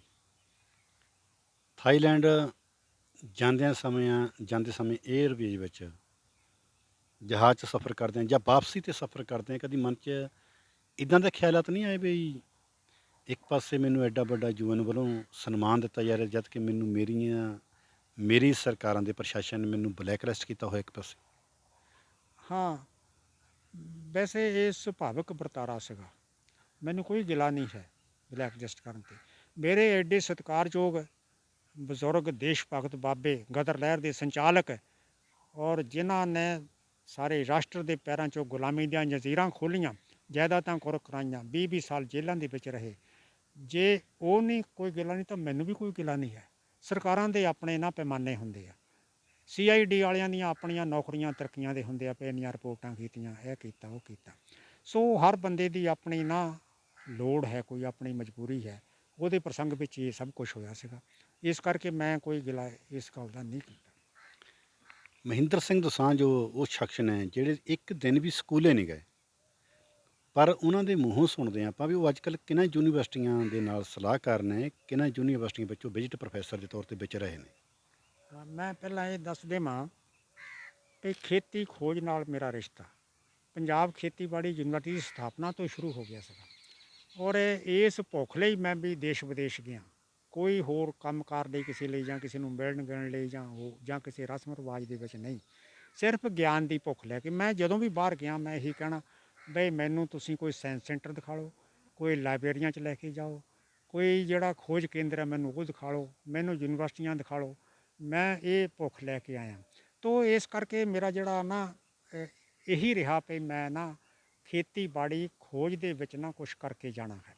ਤਾਂ ਇਸੇ ਧੁਨ ਦੇ ਵਿੱਚ ਲੱਗੇ ਰਹਿਣਾ। ਤੁਸੀਂ ਹੈਰਾਨ ਹੋਵੋ ਕਿ ਇੱਕ ਕਿਤਾਬ ਛਪਦੀ ਹੈ ਅੰਤਰਰਾਸ਼ਟਰੀ ਪੱਧਰ 'ਤੇ, ਈਲੀਆ ਪ੍ਰਕਾਸ਼ਨ ਹੈ ਇੱਕ ਯੂਰਪ ਦੇ ਵਿੱਚ, ਉਹਨਾਂ ਦੀ ਕਿਤਾਬ 5 ਸਾਲ ਬਾਅਦ ਛਪਦੀ ਹੈ, farmer research and practice, edit ਹੁੰਦੀ ਆ ਹਾਲੈਂਡ 'ਚ ਅਤੇ ਛਪਦੀ ਹੈ ਇੰਗਲੈਂਡ ਤੋਂ। 1997 ਤੋਂ ਲੈ ਕੇ 2002 ਤੱਕ ਦਾ ਜਿਹੜਾ ਐਡੀਸ਼ਨ ਆ, ਉਹਦੇ ਵਿੱਚ ਮੇਰੇ ਫਾਰਮ ਦੀਆਂ ਖੋਜਾਂ ਦੇ 9 ਪੰਨੇ ਹਨ ਉਸ ਐਡੀਸ਼ਨ ਦੇ ਵਿੱਚ। ਇਹ ਮੇਰੇ ਵਾਸਤੇ ਬੜੇ ਮਾਣ ਵਾਲੀ ਗੱਲ ਆ। ਅੱਛਾ, ਫਿਰ ਇਹ ਆ ਕਿ ਲਿਖਣਾ ਸ਼ੁਰੂ ਕੀਤਾ ਸਾਹਿਤ 'ਤੇ, ਕਲਾ 'ਤੇ, ਵਿਗਿਆਨ 'ਤੇ, ਐਜੂਕੇਸ਼ਨ 'ਤੇ, ਧਰਮ 'ਤੇ, ਰਾਜਨੀਤੀ 'ਤੇ, ਔਰ ਬਹੁਤ ਸਾਰੇ ਅਨੇਕਾਂ ਹੀ ਵਿਸ਼ਿਆਂ ਦੇ ਉੱਤੇ ਕੋਈ ਪੌਣੇ 300 ਲੇਖ ਹੁਣ ਤੱਕ ਲਿਖੇ, 7 ਖੋਜ ਪੱਤਰ ਲਿਖੇ ਜਿਹੜੇ ਰਾਸ਼ਟਰੀ ਅਤੇ ਅੰਤਰਰਾਸ਼ਟਰੀ ਪੱਧਰ 'ਤੇ ਪੜ੍ਹੇ ਅਤੇ ਵਿਚਾਰੇ ਗਏ, ਔਰ ਹਵਾਈ ਜਹਾਜ਼ਾਂ ਦੇ ਵਿੱਚ ਉੱਡਣ ਦੇ ਮੌਕੇ ਮਿਲੇ, ਔਰ ਯੂਨੀਵਰਸਿਟੀਆਂ ਦੇ ਵਿੱਚ ਹੁਣ ਵੀ ਮੇਰੇ 5-6 ਲੈਕਚਰ ਸੀ ਪਿਛਲੇ ਦਿਨਾਂ ਦੇ ਵਿੱਚ ਪੰਜਾਬ ਐਗਰੀਕਲਚਰ ਯੂਨੀਵਰਸਿਟੀ 'ਚ। ਪੰਜਾਬ ਐਗਰੀਕਲਚਰ ਯੂਨੀਵਰਸਿਟੀ ਨੇ ਮੈਨੂੰ ਕੁਛ ਸਮੇਂ ਵਾਸਤੇ ਫਾਰਮਰ ਪ੍ਰੋਫੈਸਰ ਦੀ ਉਪਾਧੀ ਦੇ ਛੱਡੀ, ਔਰ ਇਸੇ ਤਰ੍ਹਾਂ ਮੇਰੇ ਲੈਕਚਰ ਜਿਹੜੇ 3 ਸਾਲਾਂ ਵਾਸਤੇ UGC ਦੀਆਂ ਹਦਾਇਤਾਂ ਦੇ ਅਨੁਸਾਰ ਸੰਤ ਬਾਬਾ ਭਾਗ ਸਿੰਘ ਬੜੀ ਨਾਮਵਰ ਯੂਨੀਵਰਸਿਟੀ ਹੈ ਦੁਆਬੇ ਦੀ, ਉਹਨਾਂ ਨੇ ਮੈਨੂੰ 3 ਸਾਲਾਂ ਵਾਸਤੇ ਵਿਜ਼ਿਟਿੰਗ ਪ੍ਰੋਫੈਸਰ ਲਿਆ ਔਰ ਚੀਫ ਐਡਵਾਈਜ਼ਰ ਲਿਆ। ਔਰ ਇਸੇ ਤਰ੍ਹਾਂ ਕੋਸ਼ਿਸ਼ ਇਹ ਰਹੀ ਆ ਭਈ ਖੋਜ ਦੇ ਵਾਸਤੇ ਇਹਨਾਂ ਯੂਨੀਵਰਸਿਟੀਆਂ ਨੂੰ ਜੋੜਾਂ। ਮੇਰੇ ਨਿੱਜੀ ਬੇਨਤੀ ਦੇ ਉੱਤੇ ਪੰਜਾਬ ਐਗਰੀਕਲਚਰ ਯੂਨੀਵਰਸਿਟੀ ਦੇ ਵਾਈਸ ਚਾਂਸਲਰ ਨੇ, ਸੋਰਨ ਜਿਹੜੀ ਹਾਰਟੀਕਲਚਰ ਦੀ ਅਤੇ ਫੋਰੈਸਟਰੀ ਦੀ ਯੂਨੀਵਰਸਿਟੀ ਉਹਦੇ ਵਾਈਸ ਚਾਂਸਲਰ ਨੇ, ਅਤੇ ਪਾਲਮਪੁਰ ਕ੍ਰਿਸ਼ੀ ਵਿਸ਼ਵ ਵਿਦਿਆਲੇ ਦੇ ਵਾਈਸ ਚਾਂਸਲਰ ਨੇ, ਤਿੰਨਾਂ ਨੇ ਕੋਲੈਬੋਰੇਸ਼ਨ ਦਾ ਖੋਜ ਦੀ ਕੋਲੈਬੋਰੇਸ਼ਨ ਦਾ ਇੱਕ ਸਾਂਝਾ ਮੰਚ ਉਸਾਰਨ ਵਾਸਤੇ ਸਵੀਕ੍ਰਿਤੀ ਦਿੱਤੀ। ਔਰ ਹੈਰਾਨੀ ਆ ਕਿ ਇਹਦਾ ਜਿਹੜੀ ਸਕੀਮ ਆ, ਇਹਦਾ ਨਾਂ ਅਸੀਂ ਰੱਖਿਆ Kandi Shivalik zone agriculture research exchange scheme. ਇਹਦੇ 'ਚ ਇਹੀ ਨਹੀਂ ਵੀ ਖੋਜ ਨੂੰ ਸਾਂਝਾ ਕਰਦੇ ਹਾਂ, ਉੱਧਰ ਦੇ ਜਿਹੜੇ ਫੁੱਲ ਬੂਟੇ ਫਲ ਫਸਲਾਂ ਉਹਨਾਂ ਨੂੰ ਅਸੀਂ ਜਿਹੜਾ ਸਾਡਾ ਕੰਢੀ ਦਾ ਏਰੀਆ ਜਾਂ ਸੀਰੋਵਾਲ ਦਾ ਉੱਥੇ ਜਾ ਕੇ ਪਰਤਾਵੇ ਕਰਦੇ ਹਾਂ ਵੀ ਕੀ ਨਤੀਜਾ। ਤੁਸੀਂ ਹੁਣ ਇੱਥੇ ਵੀ ਦੇਖੋਗੇ ਖੁਰਮਾਨੀਆਂ ਵੀ ਲੱਗੀਆਂ ਨੇ, ਅਖਰੋਟ ਵੀ ਲੱਗੇ ਨੇ, ਪਿਕਨਟ ਲੱਗੇ ਨੇ, ਔਰ ਪਰਸੀਮਨ ਲੱਗੇ ਨੇ, ਅਤੇ ਥੱਲੇ ਦੇ ਜਿਹੜੇ ਆ ਨਿਮਾਣਾ ਵਾਲੇ ਐਵਾਕਾਡੋ ਵੀ ਲੱਗੇ ਹੋਏ ਨੇ, ਪੈਸ਼ਨ ਫਰੂਟ ਲੱਗੇ ਹੋਏ ਨੇ। ਇਹ ਸਾਰੇ ਦੀ ਅਜੇ ਸਾਨੂੰ ਸਫਲਤਾ ਨਹੀਂ ਬਹੁਤੀ ਮਿਲ ਸਕੀ, ਕੁਛ ਬੂਟੇ ਸਫਲਤਾ ਦੇ ਨੇੜੇ ਪਹੁੰਚੇ ਹੋਏ ਹੈ, ਲੇਕਿਨ ਅਜੇ ਮੈਂ ਕਹਿੰਦਾ ਨਹੀਂ ਵੀ ਪੰਜਾਬ ਦੇ ਕਿਸਾਨ ਇਹਦੀ ਕਾਸ਼ਤ ਕਰਨ। ਪੰਜਾਬ ਖੇਤੀਬਾੜੀ ਯੂਨੀਵਰਸਿਟੀ ਦੀ ਜਦੋਂ ਤੱਕ ਮੋਹਰ ਨਹੀਂ ਲੱਗਦੀ, ਔਰ ਸਾਡੀਆਂ ਜਿਹੜੀਆਂ ਚੀਜ਼ਾਂ ਜਦੋਂ ਹਿਮਾਚਲ 'ਚ ਜਾਂਦੀਆਂ ਉਹਨਾਂ ਯੂਨੀਵਰਸਿਟੀਆਂ ਦੀ ਮੋਹਰ ਨਹੀਂ ਲੱਗਦੀ, ਉਦੋਂ ਤੱਕ ਅਸੀਂ ਨਹੀਂ ਕਹਿੰਦੇ ਹੈ ਵੀ ਇਹ ਤੁਸੀਂ ਹੁਣ ਇਹਦੀ ਕਾਸ਼ਤ ਕਰੋ। ਉਹ ਜਿਹੜੀ Kandi Shivalik zone agriculture research exchange team ਹੈ, ਉਹਦੇ 'ਚ ਅਸੀਂ ਇਹ ਹੀ ਨਹੀਂ ਕਿ ਸਮੱਗਰੀ ਦਾ ਅਸੀਂ ਦੇਖਦੇ ਹਾਂ ਵੀ ਕਿਹੜੀ ਕਿੱਥੇ ਹੋ ਸਕਦੀ ਹੈ, ਉਹਦੇ 'ਚ ਅਸੀਂ ਟ੍ਰੇਨਿੰਗ ਦਾ ਵੀ ਰੱਖਿਆ ਹੋਇਆ।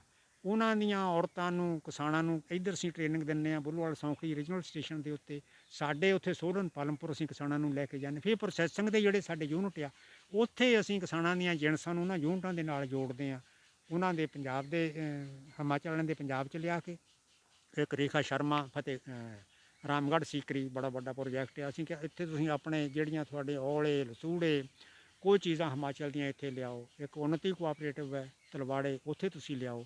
ਅਸੀਂ ਵੀ ਉੱਧਰ ਇੱਦਾਂ ਹੀ ਲਿਜਾਂਦੇ ਹਾਂ।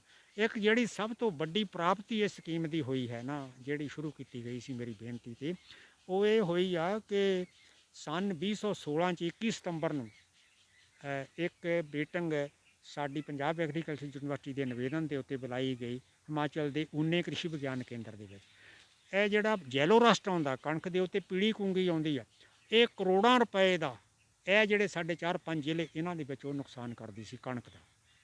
ਅਤੇ ਉੱਥੇ ਵਿਗਿਆਨੀ ਇਕੱਠੇ ਹੋਏ ਪਾਲਮਪੁਰ ਯੂਨੀਵਰਸਿਟੀ ਦੇ, ਸਾਡੀ ਯੂਨੀਵਰਸਿਟੀ ਦੇ।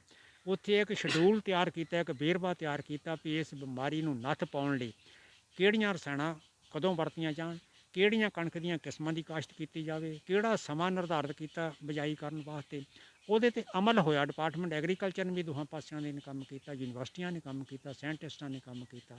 ਇੱਕ ਕਿਸਾਨ ਦੀ ਹੈਸੀਅਤ ਵਿੱਚ ਮੈਂ ਵੀ ਉਹਦੇ ਵਿੱਚ ਕੰਮ ਕੀਤਾ। ਔਰ 2016 ਤੋਂ ਬਾਅਦ ਇਹ ਜੈਲੋ ਰਸਟ ਦੀ ਜਿਹੜੀ ਨਾਮਰਾਤ ਬਿਮਾਰੀ ਨਾ ਕਣਕ ਨੂੰ ਗਰਸ ਲੈਂਦੀ ਸੀ, ਉਹਨੂੰ ਨੱਥੋਂ ਫੜ ਕੇ ਉੱਥੇ ਸ਼ਿਵਾਲਿਕ ਅਤੇ ਕੰਢੀ ਦੀ ਸੀਮਾ ਉੱਤੇ ਦਬਾ ਲਿਆ ਗਿਆ। ਦਸਾਂਝ ਸਾਹਿਬ, ਪਾਠਕਾਂ ਨਾਲ ਇੱਕ ਬੜੀ ਬੇਈਮਾਨੀ ਹੋਊਗੀ ਜੇ ਆਪਾਂ ਇਸ ਸਵਾਲ ਦਾ ਜਵਾਬ ਨਾ ਦੇ ਸਕੇ ਕਿ ਜਿਹੜਾ 16 ਅਕਤੂਬਰ 1986 ਨੂੰ ਤੁਹਾਨੂੰ ਯੂਐਨ ਵੱਲੋਂ ਸਨਮਾਨਿਤ ਕੀਤਾ ਗਿਆ, ਉਹ ਕਿਸ ਉਤਪਾਦਨ ਦੀ ਵਜ੍ਹਾ ਤੁਹਾਨੂੰ ਉਹ ਸਨਮਾਨ ਕੀਤਾ ਗਿਆ? ਇਹ ਇੱਕ ਕਣਕ ਪੰਜਾਬ ਖੇਤੀਬਾੜੀ ਯੂਨੀਵਰਸਿਟੀ ਨੇ ਵਿਕਸਿਤ ਕੀਤੀ ਸੀ 2329 PBW 2329। ਇਹਦਾ 26 ਕੁਇੰਟਲ ਤੋਂ ਉੱਪਰ ਝਾੜ ਆਇਆ ਸੀ ਔਰ ਉਹਦਾ ਡੇਟਾ ਵੀ ਨਾਲ ਲੱਗਿਆ ਹੋਇਆ ਸੀ ਭਈ ਇਹਦੇ 'ਚ ਕਿਹੜੀਆਂ ਜਿਹੜਾ ਬੀਜ ਫਾਊਂਡੇਸ਼ਨ ਵਰਤਿਆ ਗਿਆ, ਸਰਟੀਫਾਈਡ ਵਰਤਿਆ ਗਿਆ, ਫਾਊਂਡੇਸ਼ਨ ਬੀਜ ਵਰਤਿਆ ਗਿਆ ਸੀਗਾ, ਅਤੇ ਕਿਸ ਤਰ੍ਹਾਂ ਦੀਆਂ ਸਹੂਲਤਾਂ ਦਿੱਤੀਆਂ ਗਈਆਂ, ਕਾਸ਼ਤ ਲਈ ਕੀ ਕੁਛ ਕੀਤਾ ਗਿਆ, ਉਹ ਡੇਟਾ ਵੀ ਨਾਲ ਲੱਗਿਆ ਹੋਇਆ ਸੀਗਾ। ਇੱਕ ਸੰਤੁਲਿਤ ਰੂਪ ਦੇ ਵਿੱਚ ਉਸ ਫਸਲ ਨੂੰ ਖੁਰਾਕ ਦੇ ਕੇ ਔਰ ਵਧੀਆ ਅਤੇ ਬਹੁਤੀ ਕੁਆਲਿਟੀ ਅਤੇ ਕੁਆਂਟਿਟੀ ਦੋਹਾਂ ਪੱਖਾਂ ਤੋਂ ਉਹ ਉੱਪਰ ਆਈ ਸਭ ਤੋਂ, ਅਤੇ ਉਹਦੇ ਕਰਕੇ ਅਵਾਰਡ ਮਿਲਣ ਦਾ ਹੋ ਸਕਿਆ। ਮਹਿੰਦਰ ਸਿੰਘ ਦੋਸਾਂਝ ਦੀ ਜਿਹੜੀ ਉੱਠਣੀ ਬੈਠਣੀ ਆ ਉਹ ਗਰਮ ਖਿਆਲੀ ਲੋਕਾਂ ਨਾਲ ਆ। ਨੈਕਸਲਾਈਟ ਜਿਹਨੂੰ ਕਹਿ ਸਕਦੀਆਂ ਸਰਕਾਰਾਂ, ਨੈਕਸਲਾਈਟ ਦੇ ਨਾਲ ਪੁਕਾਰਦੀਆਂ ਜਾਂ ਗਦਰੀ ਬਾਬਿਆਂ ਨਾਲ ਪੁਕਾਰਦੀਆਂ। ਫਿਰ ਉਹ ਮਹਿੰਦਰ ਸਿੰਘ ਦੋਸਾਂਝ ਖੇਤੀ ਖੋਜ ਵੱਲ ਕਿੱਦਾਂ ਕਨਵਰਟ ਹੋ ਗਿਆ? ਦੇਖੋ, ਇੱਕ ਹੁੰਦਾ ਦ੍ਰਿਸ਼ਟੀਕੋਣ, ਇੱਕ ਹੁੰਦਾ ਕਿੱਤਾ, ਇੱਕ ਹੁੰਦਾ ਸ਼ੌਕ। ਇਹ ਤਿੰਨ ਚੀਜ਼ਾਂ ਨਾ ਕਿਸੇ ਸੰਪੂਰਨ ਸ਼ਖਸੀਅਤ ਦੇ ਵਿੱਚ ਹੋਣ ਤਾਂ ਉਹ ਮੈਨੂੰ ਚੰਗਾ ਲੱਗਦਾ ਹੈ। ਮੈਨੂੰ ਕਿੱਤਾ ਖੇਤੀ ਦਾ ਹੀ ਚੰਗਾ ਲੱਗਦਾ ਸੀਗਾ। ਸ਼ੌਕ ਮੇਰਾ ਜਿਹੜਾ ਆ ਉਹ ਸਾਹਿਤ ਸਿਰਜਣਾ ਹੈਗੀ ਸੀ। ਦ੍ਰਿਸ਼ਟੀਕੋਣ ਮੇਰਾ ਜਿਹੜਾ ਪ੍ਰਗਤੀਸ਼ੀਲ ਹੈ, ਇਹਨੂੰ ਤੁਸੀਂ ਨੈਕਸਲਾਈਟ ਦ੍ਰਿਸ਼ਟੀਕੋਣ ਤਾਂ ਨਹੀਂ ਕਹਿ ਸਕਦੇ, ਅਗਰਗਾਮੀ ਪ੍ਰਗਤੀਸ਼ੀਲ ਦ੍ਰਿਸ਼ਟੀਕੋਣ ਕਹਿ ਸਕਦੇ ਹਾਂ। ਇਹ ਵੱਖਰੀ ਗੱਲ ਆ। ਮੇਰਾ ਨਾਲ ਪਿਆਰ ਸਾਰਿਆਂ ਦਾ ਹੀ ਗਦਰੀ ਬਾਬਿਆਂ ਦਾ ਸੀ, ਚਾਹੇ ਉਹ ਨੈਕਸਲਾਈਟ ਲਹਿਰ ਨਾਲ ਹੋਣ, ਚਾਹੇ ਉਹ ਕਮਿਊਨਿਸਟ ਲਹਿਰ ਦੇ ਨਾਲ ਹੋਣ, ਚਾਹੇ ਉਹ ਕਿਸੇ ਲਹਿਰ ਨਾਲ ਨਾ ਵੀ ਹੋਣ, ਉਹ ਮੈਨੂੰ ਆਪਣੇ ਪਰਿਵਾਰ ਦੇ ਮੈਂਬਰਾਂ ਵਾਂਗ ਲੱਗਦੇ ਨੇ। ਇਹ ਜਿਹੜਾ ਹੈ ਨਾ, ਇਹ ਕੋਈ ਸੂਖਮ ਦ੍ਰਿਸ਼ਟੀ ਵਾਲਾ ਹੀ ਇਹ ਨਿਰਣਾ ਕਰ ਸਕਦਾ ਆ ਭਈ ਇਹਨੂੰ ਅਸੀਂ ਕਿਹੜੀ ਦ੍ਰਿਸ਼ਟੀ ਦੇ ਨਾਲ ਦੇਖਣਾ ਹੈ।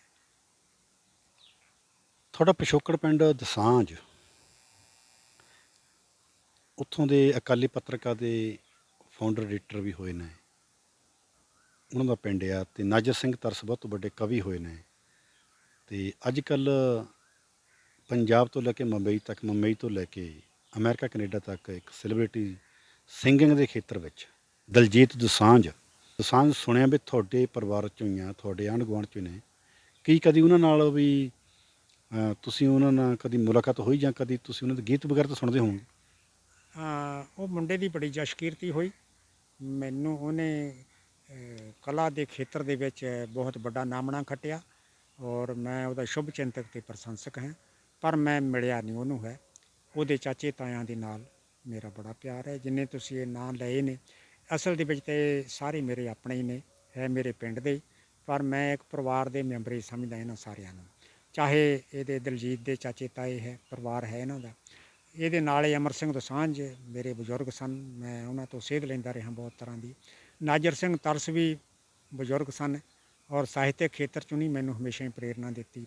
ਉਜਵਲ ਦੋਸਾਂਝ ਵੀ ਮੇਰੇ ਭਰਾ ਦੇ ਸਮਾਨ ਨੇ, ਜਿਹੜੇ ਪ੍ਰੀਮੀਅਰ ਜਾਂ Premier ਹੋਏ। ਚੀਫ ਮਿਨਿਸਟਰ ਕਹਿ ਲਈਏ ਹੂੰ। BC ਦੇ ਕੈਨੇਡਾ ਦੇ ਵਿੱਚ, ਬ੍ਰਿਟਿਸ਼ ਕੌਲੋਨੀ। ਉਹ ਵੀ ਮੇਰੇ ਛੋਟੇ ਭਰਾ ਦੇ ਸਮਾਨ ਨੇ। ਉਹਨਾਂ ਦੇ ਬਾਪ ਦਾ, ਪ੍ਰੀਤਮ ਸਿੰਘ ਦਾ, ਅਤੇ ਮੇਰੇ ਬਾਪ ਦਾ ਆਪਸ ਦੇ ਵਿੱਚ ਗੂੜ੍ਹੇ ਸਕੇ ਭਰਾਵਾਂ ਵਰਗਾ ਪਿਆਰ ਸੀ, ਤਾਂ ਸਾਡਾ ਵੀ ਇੱਦਾਂ ਹੀ ਰਿਹਾ ਹੈ। ਇੱਦਾਂ ਇਹ ਸਾਰੇ ਮੇਰੇ ਪਿੰਡ ਦੇ ਲੋਕ ਜਿਹੜੇ ਆ, ਮੇਰੇ ਪਿਛੋਕੜ ਵਾਲੇ ਪਿੰਡ ਦੇ ਲੋਕ, ਉਹ ਸਾਰੇ ਮੇਰੇ ਆਪਣੇ ਮੈਨੂੰ ਮਹਿਸੂਸ ਹੁੰਦੇ ਨੇ, ਆਪਣੇ ਪਰਿਵਾਰ ਦੇ ਮੈਂਬਰ ਮਹਿਸੂਸ ਹੁੰਦੇ ਨੇ। ਇੱਦਾਂ ਹੀ ਇੱਥੇ ਵੀ ਜਿੰਨੇ ਲੋਕ ਨੇ, ਇਹ ਵੀ ਮੈਨੂੰ ਆਪਣੇ ਹੀ ਲੱਗਦੇ ਆ ਸਾਰੇ। ਜਦੋਂ ਮੈਂ ਪਹਿਲੀ ਵਾਰ ਕੈਨੇਡਾ ਗਿਆ ਤਾਂ ਸਾਰਾ ਪ੍ਰਬੰਧ ਹੈ ਜਿਹੜਾ ਸਟੇਜ ਦਾ, ਸਮਾਗਮ ਦਾ, ਮੈਨੂੰ ਸਨਮਾਨਿਤ ਕਰਨ ਲਈ, ਉਹ ਤਾਂ ਕੀਤਾ ਮੇਰੇ ਪਿੰਡ ਦੇ ਲੋਕਾਂ ਨੇ। ਕੈਟਰਿੰਗ ਦਾ ਜਿਹੜਾ ਚਾਹ ਪਾਣੀ ਦਾ ਕੀਤਾ, ਉਹ ਦੋਸਾਂਝ ਕਲਾਂ ਦੇ ਇਲਾਕੇ ਦੇ ਲੋਕਾਂ ਨੇ ਕੀਤਾ ਹੈ। ਔਰ ਫਿਰ ਜਦ ਮੈਂ ਇੰਗਲੈਂਡ ਪਹਿਲੀ ਵਾਰ ਗਿਆ, ਉੱਥੇ ਮੈਨੂੰ 3 ਮਹੀਨੇ 2 ਮਹੀਨੇ ਤਾਂ ਇਹਨਾਂ ਨੇ ਘੁਮਾਉਣ ਫਿਰਾਉਣ ਦਾ ਛੁੱਟੀਆਂ ਲੈ ਲੈ ਕੇ ਮੇਰੇ ਜਗਤਪੁਰ ਦੇ ਇਲਾਕੇ ਦੇ ਲੋਕਾਂ ਨੇ ਕੀਤਾ, ਅਤੇ 2 ਮਹੀਨੇ ਦੋਸਾਂਝ ਕਲਾਂ ਦੇ ਲੋਕਾਂ ਨੇ ਛੁੱਟੀਆਂ ਲੈ ਲੈ ਕੇ ਮੈਨੂੰ ਵੱਖ-ਵੱਖ ਥਾਵਾਂ ਦਿਖਾਉਣ ਦਾ ਕੀਤਾ। ਇਸ ਕਰਕੇ ਇਹ ਸਾਰੇ ਲੋਕ ਮੈਨੂੰ ਆਪਣੇ ਲੱਗਦੇ ਅਤੇ ਹੈ ਵੀ ਆਪਣੇ।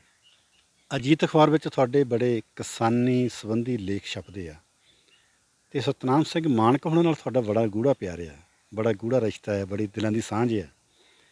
ਪਰ ਉਹਨਾਂ ਦੇ ਵਿਆਹ ਦਾ ਕਿੱਸਾ ਜਿਹੜਾ ਤੁਹਾਡੇ ਕੋਲ ਆ, ਉਹਦੇ ਬਾਰੇ ਕੋਈ ਜ਼ਿਕਰ ਕਰੋ।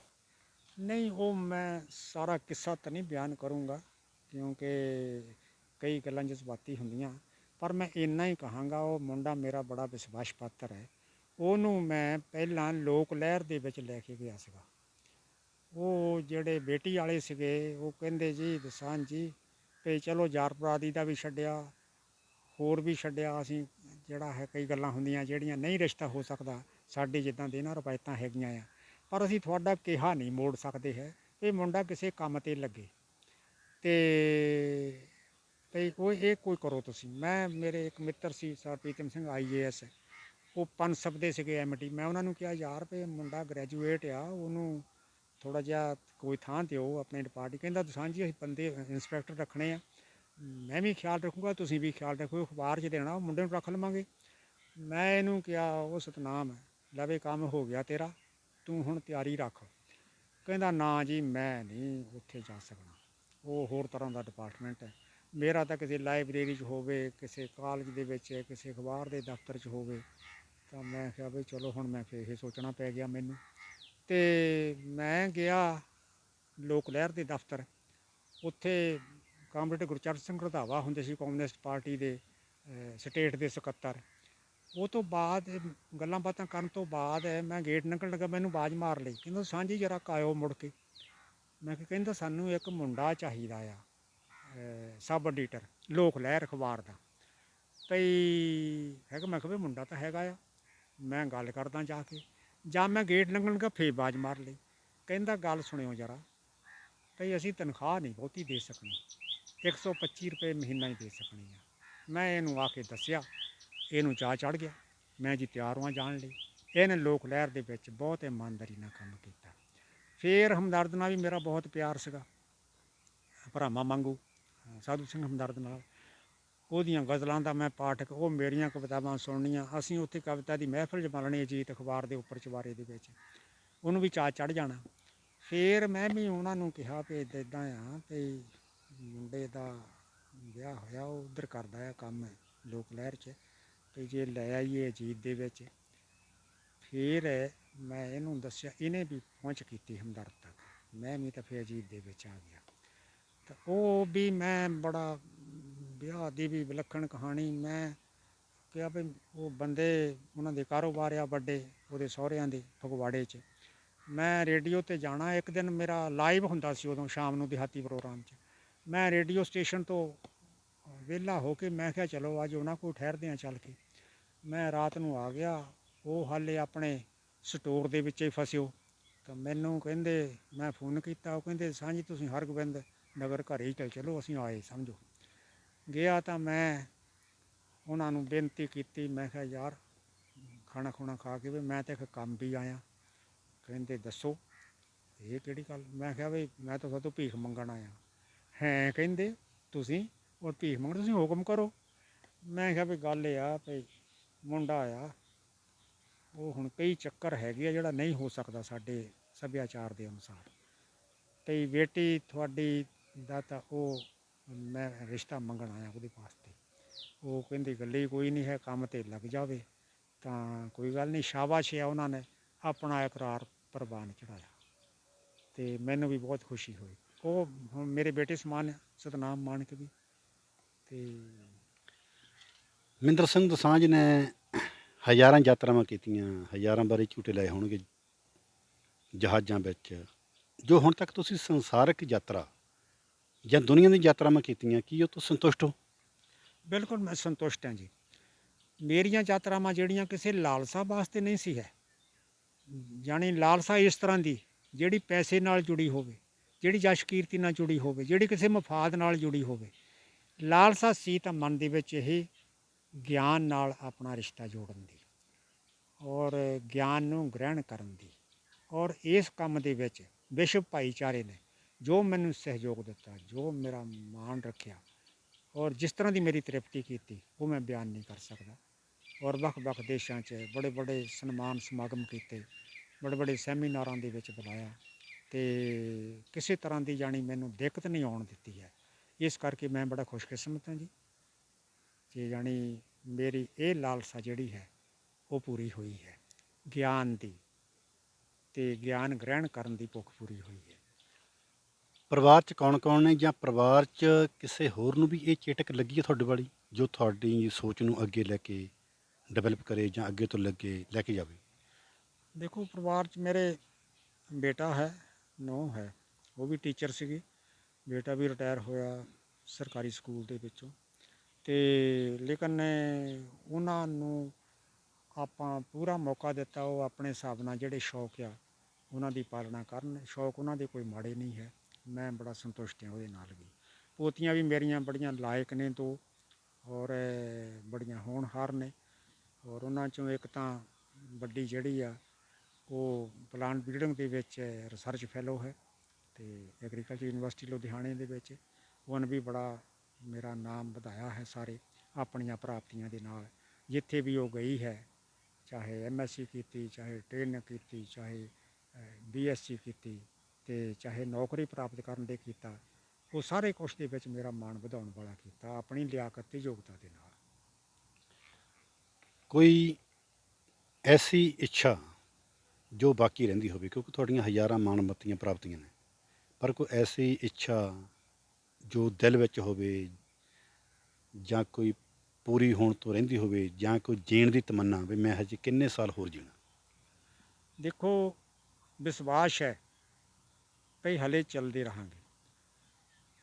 ਬਿਮਾਰੀਆਂ ਨੂੰ ਕੂਹਣੀਆਂ ਨਾਲ ਪਿੱਛੇ ਧੱਕ ਕੇ ਗਾਹਾਂ ਲੰਘਣ ਦੀ ਸਮਰੱਥਾ ਜਿਹੜੀ ਹੈ ਉਹ ਅਜੇ ਬਣੀ ਹੋਈ ਹੈ। ਪਰ ਐਸੀ ਗੱਲ ਵੀ ਨਹੀਂ ਹੈ ਭਈ ਇਹ ਅਟੱਲ ਹੈ, ਐਸੀ ਨਹੀਂ ਗੱਲ ਹੈ। ਅਜੇ ਜੂਝ ਰਹੇ ਹਾਂ, ਅਜੇ ਚੱਲ ਰਹੇ ਹਾਂ ਤੇ ਬਾਕੀ ਲੱਟ ਬਣਨ ਦੇ ਵਿੱਚ ਜੋ ਆਨੰਦ ਆਉਂਦਾ ਹੈ ਉਹ ਧੁਖਣ ਦੇ ਨਾਲ ਨਹੀਂ ਆਨੰਦ ਆ ਸਕਦਾ।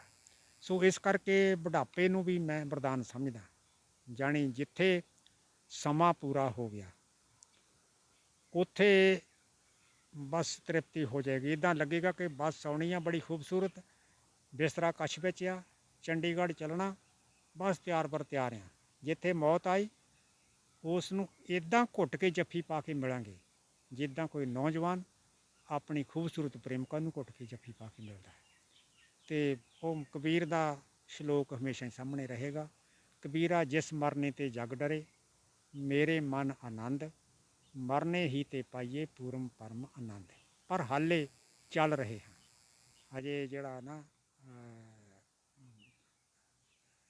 ਕੋਈ ਠਹਿਰਾਓ ਦਾ ਨਹੀਂ ਹਾਲੇ ਹੈ, ਚੱਲਦੇ ਰਹਾਂਗੇ। ਜਿੱਥੇ ਮੌਤ ਮਿਲ ਗਈ ਉੱਥੇ ਜੀ ਆਇਆ ਮੌਤ ਨੂੰ ਵੀ।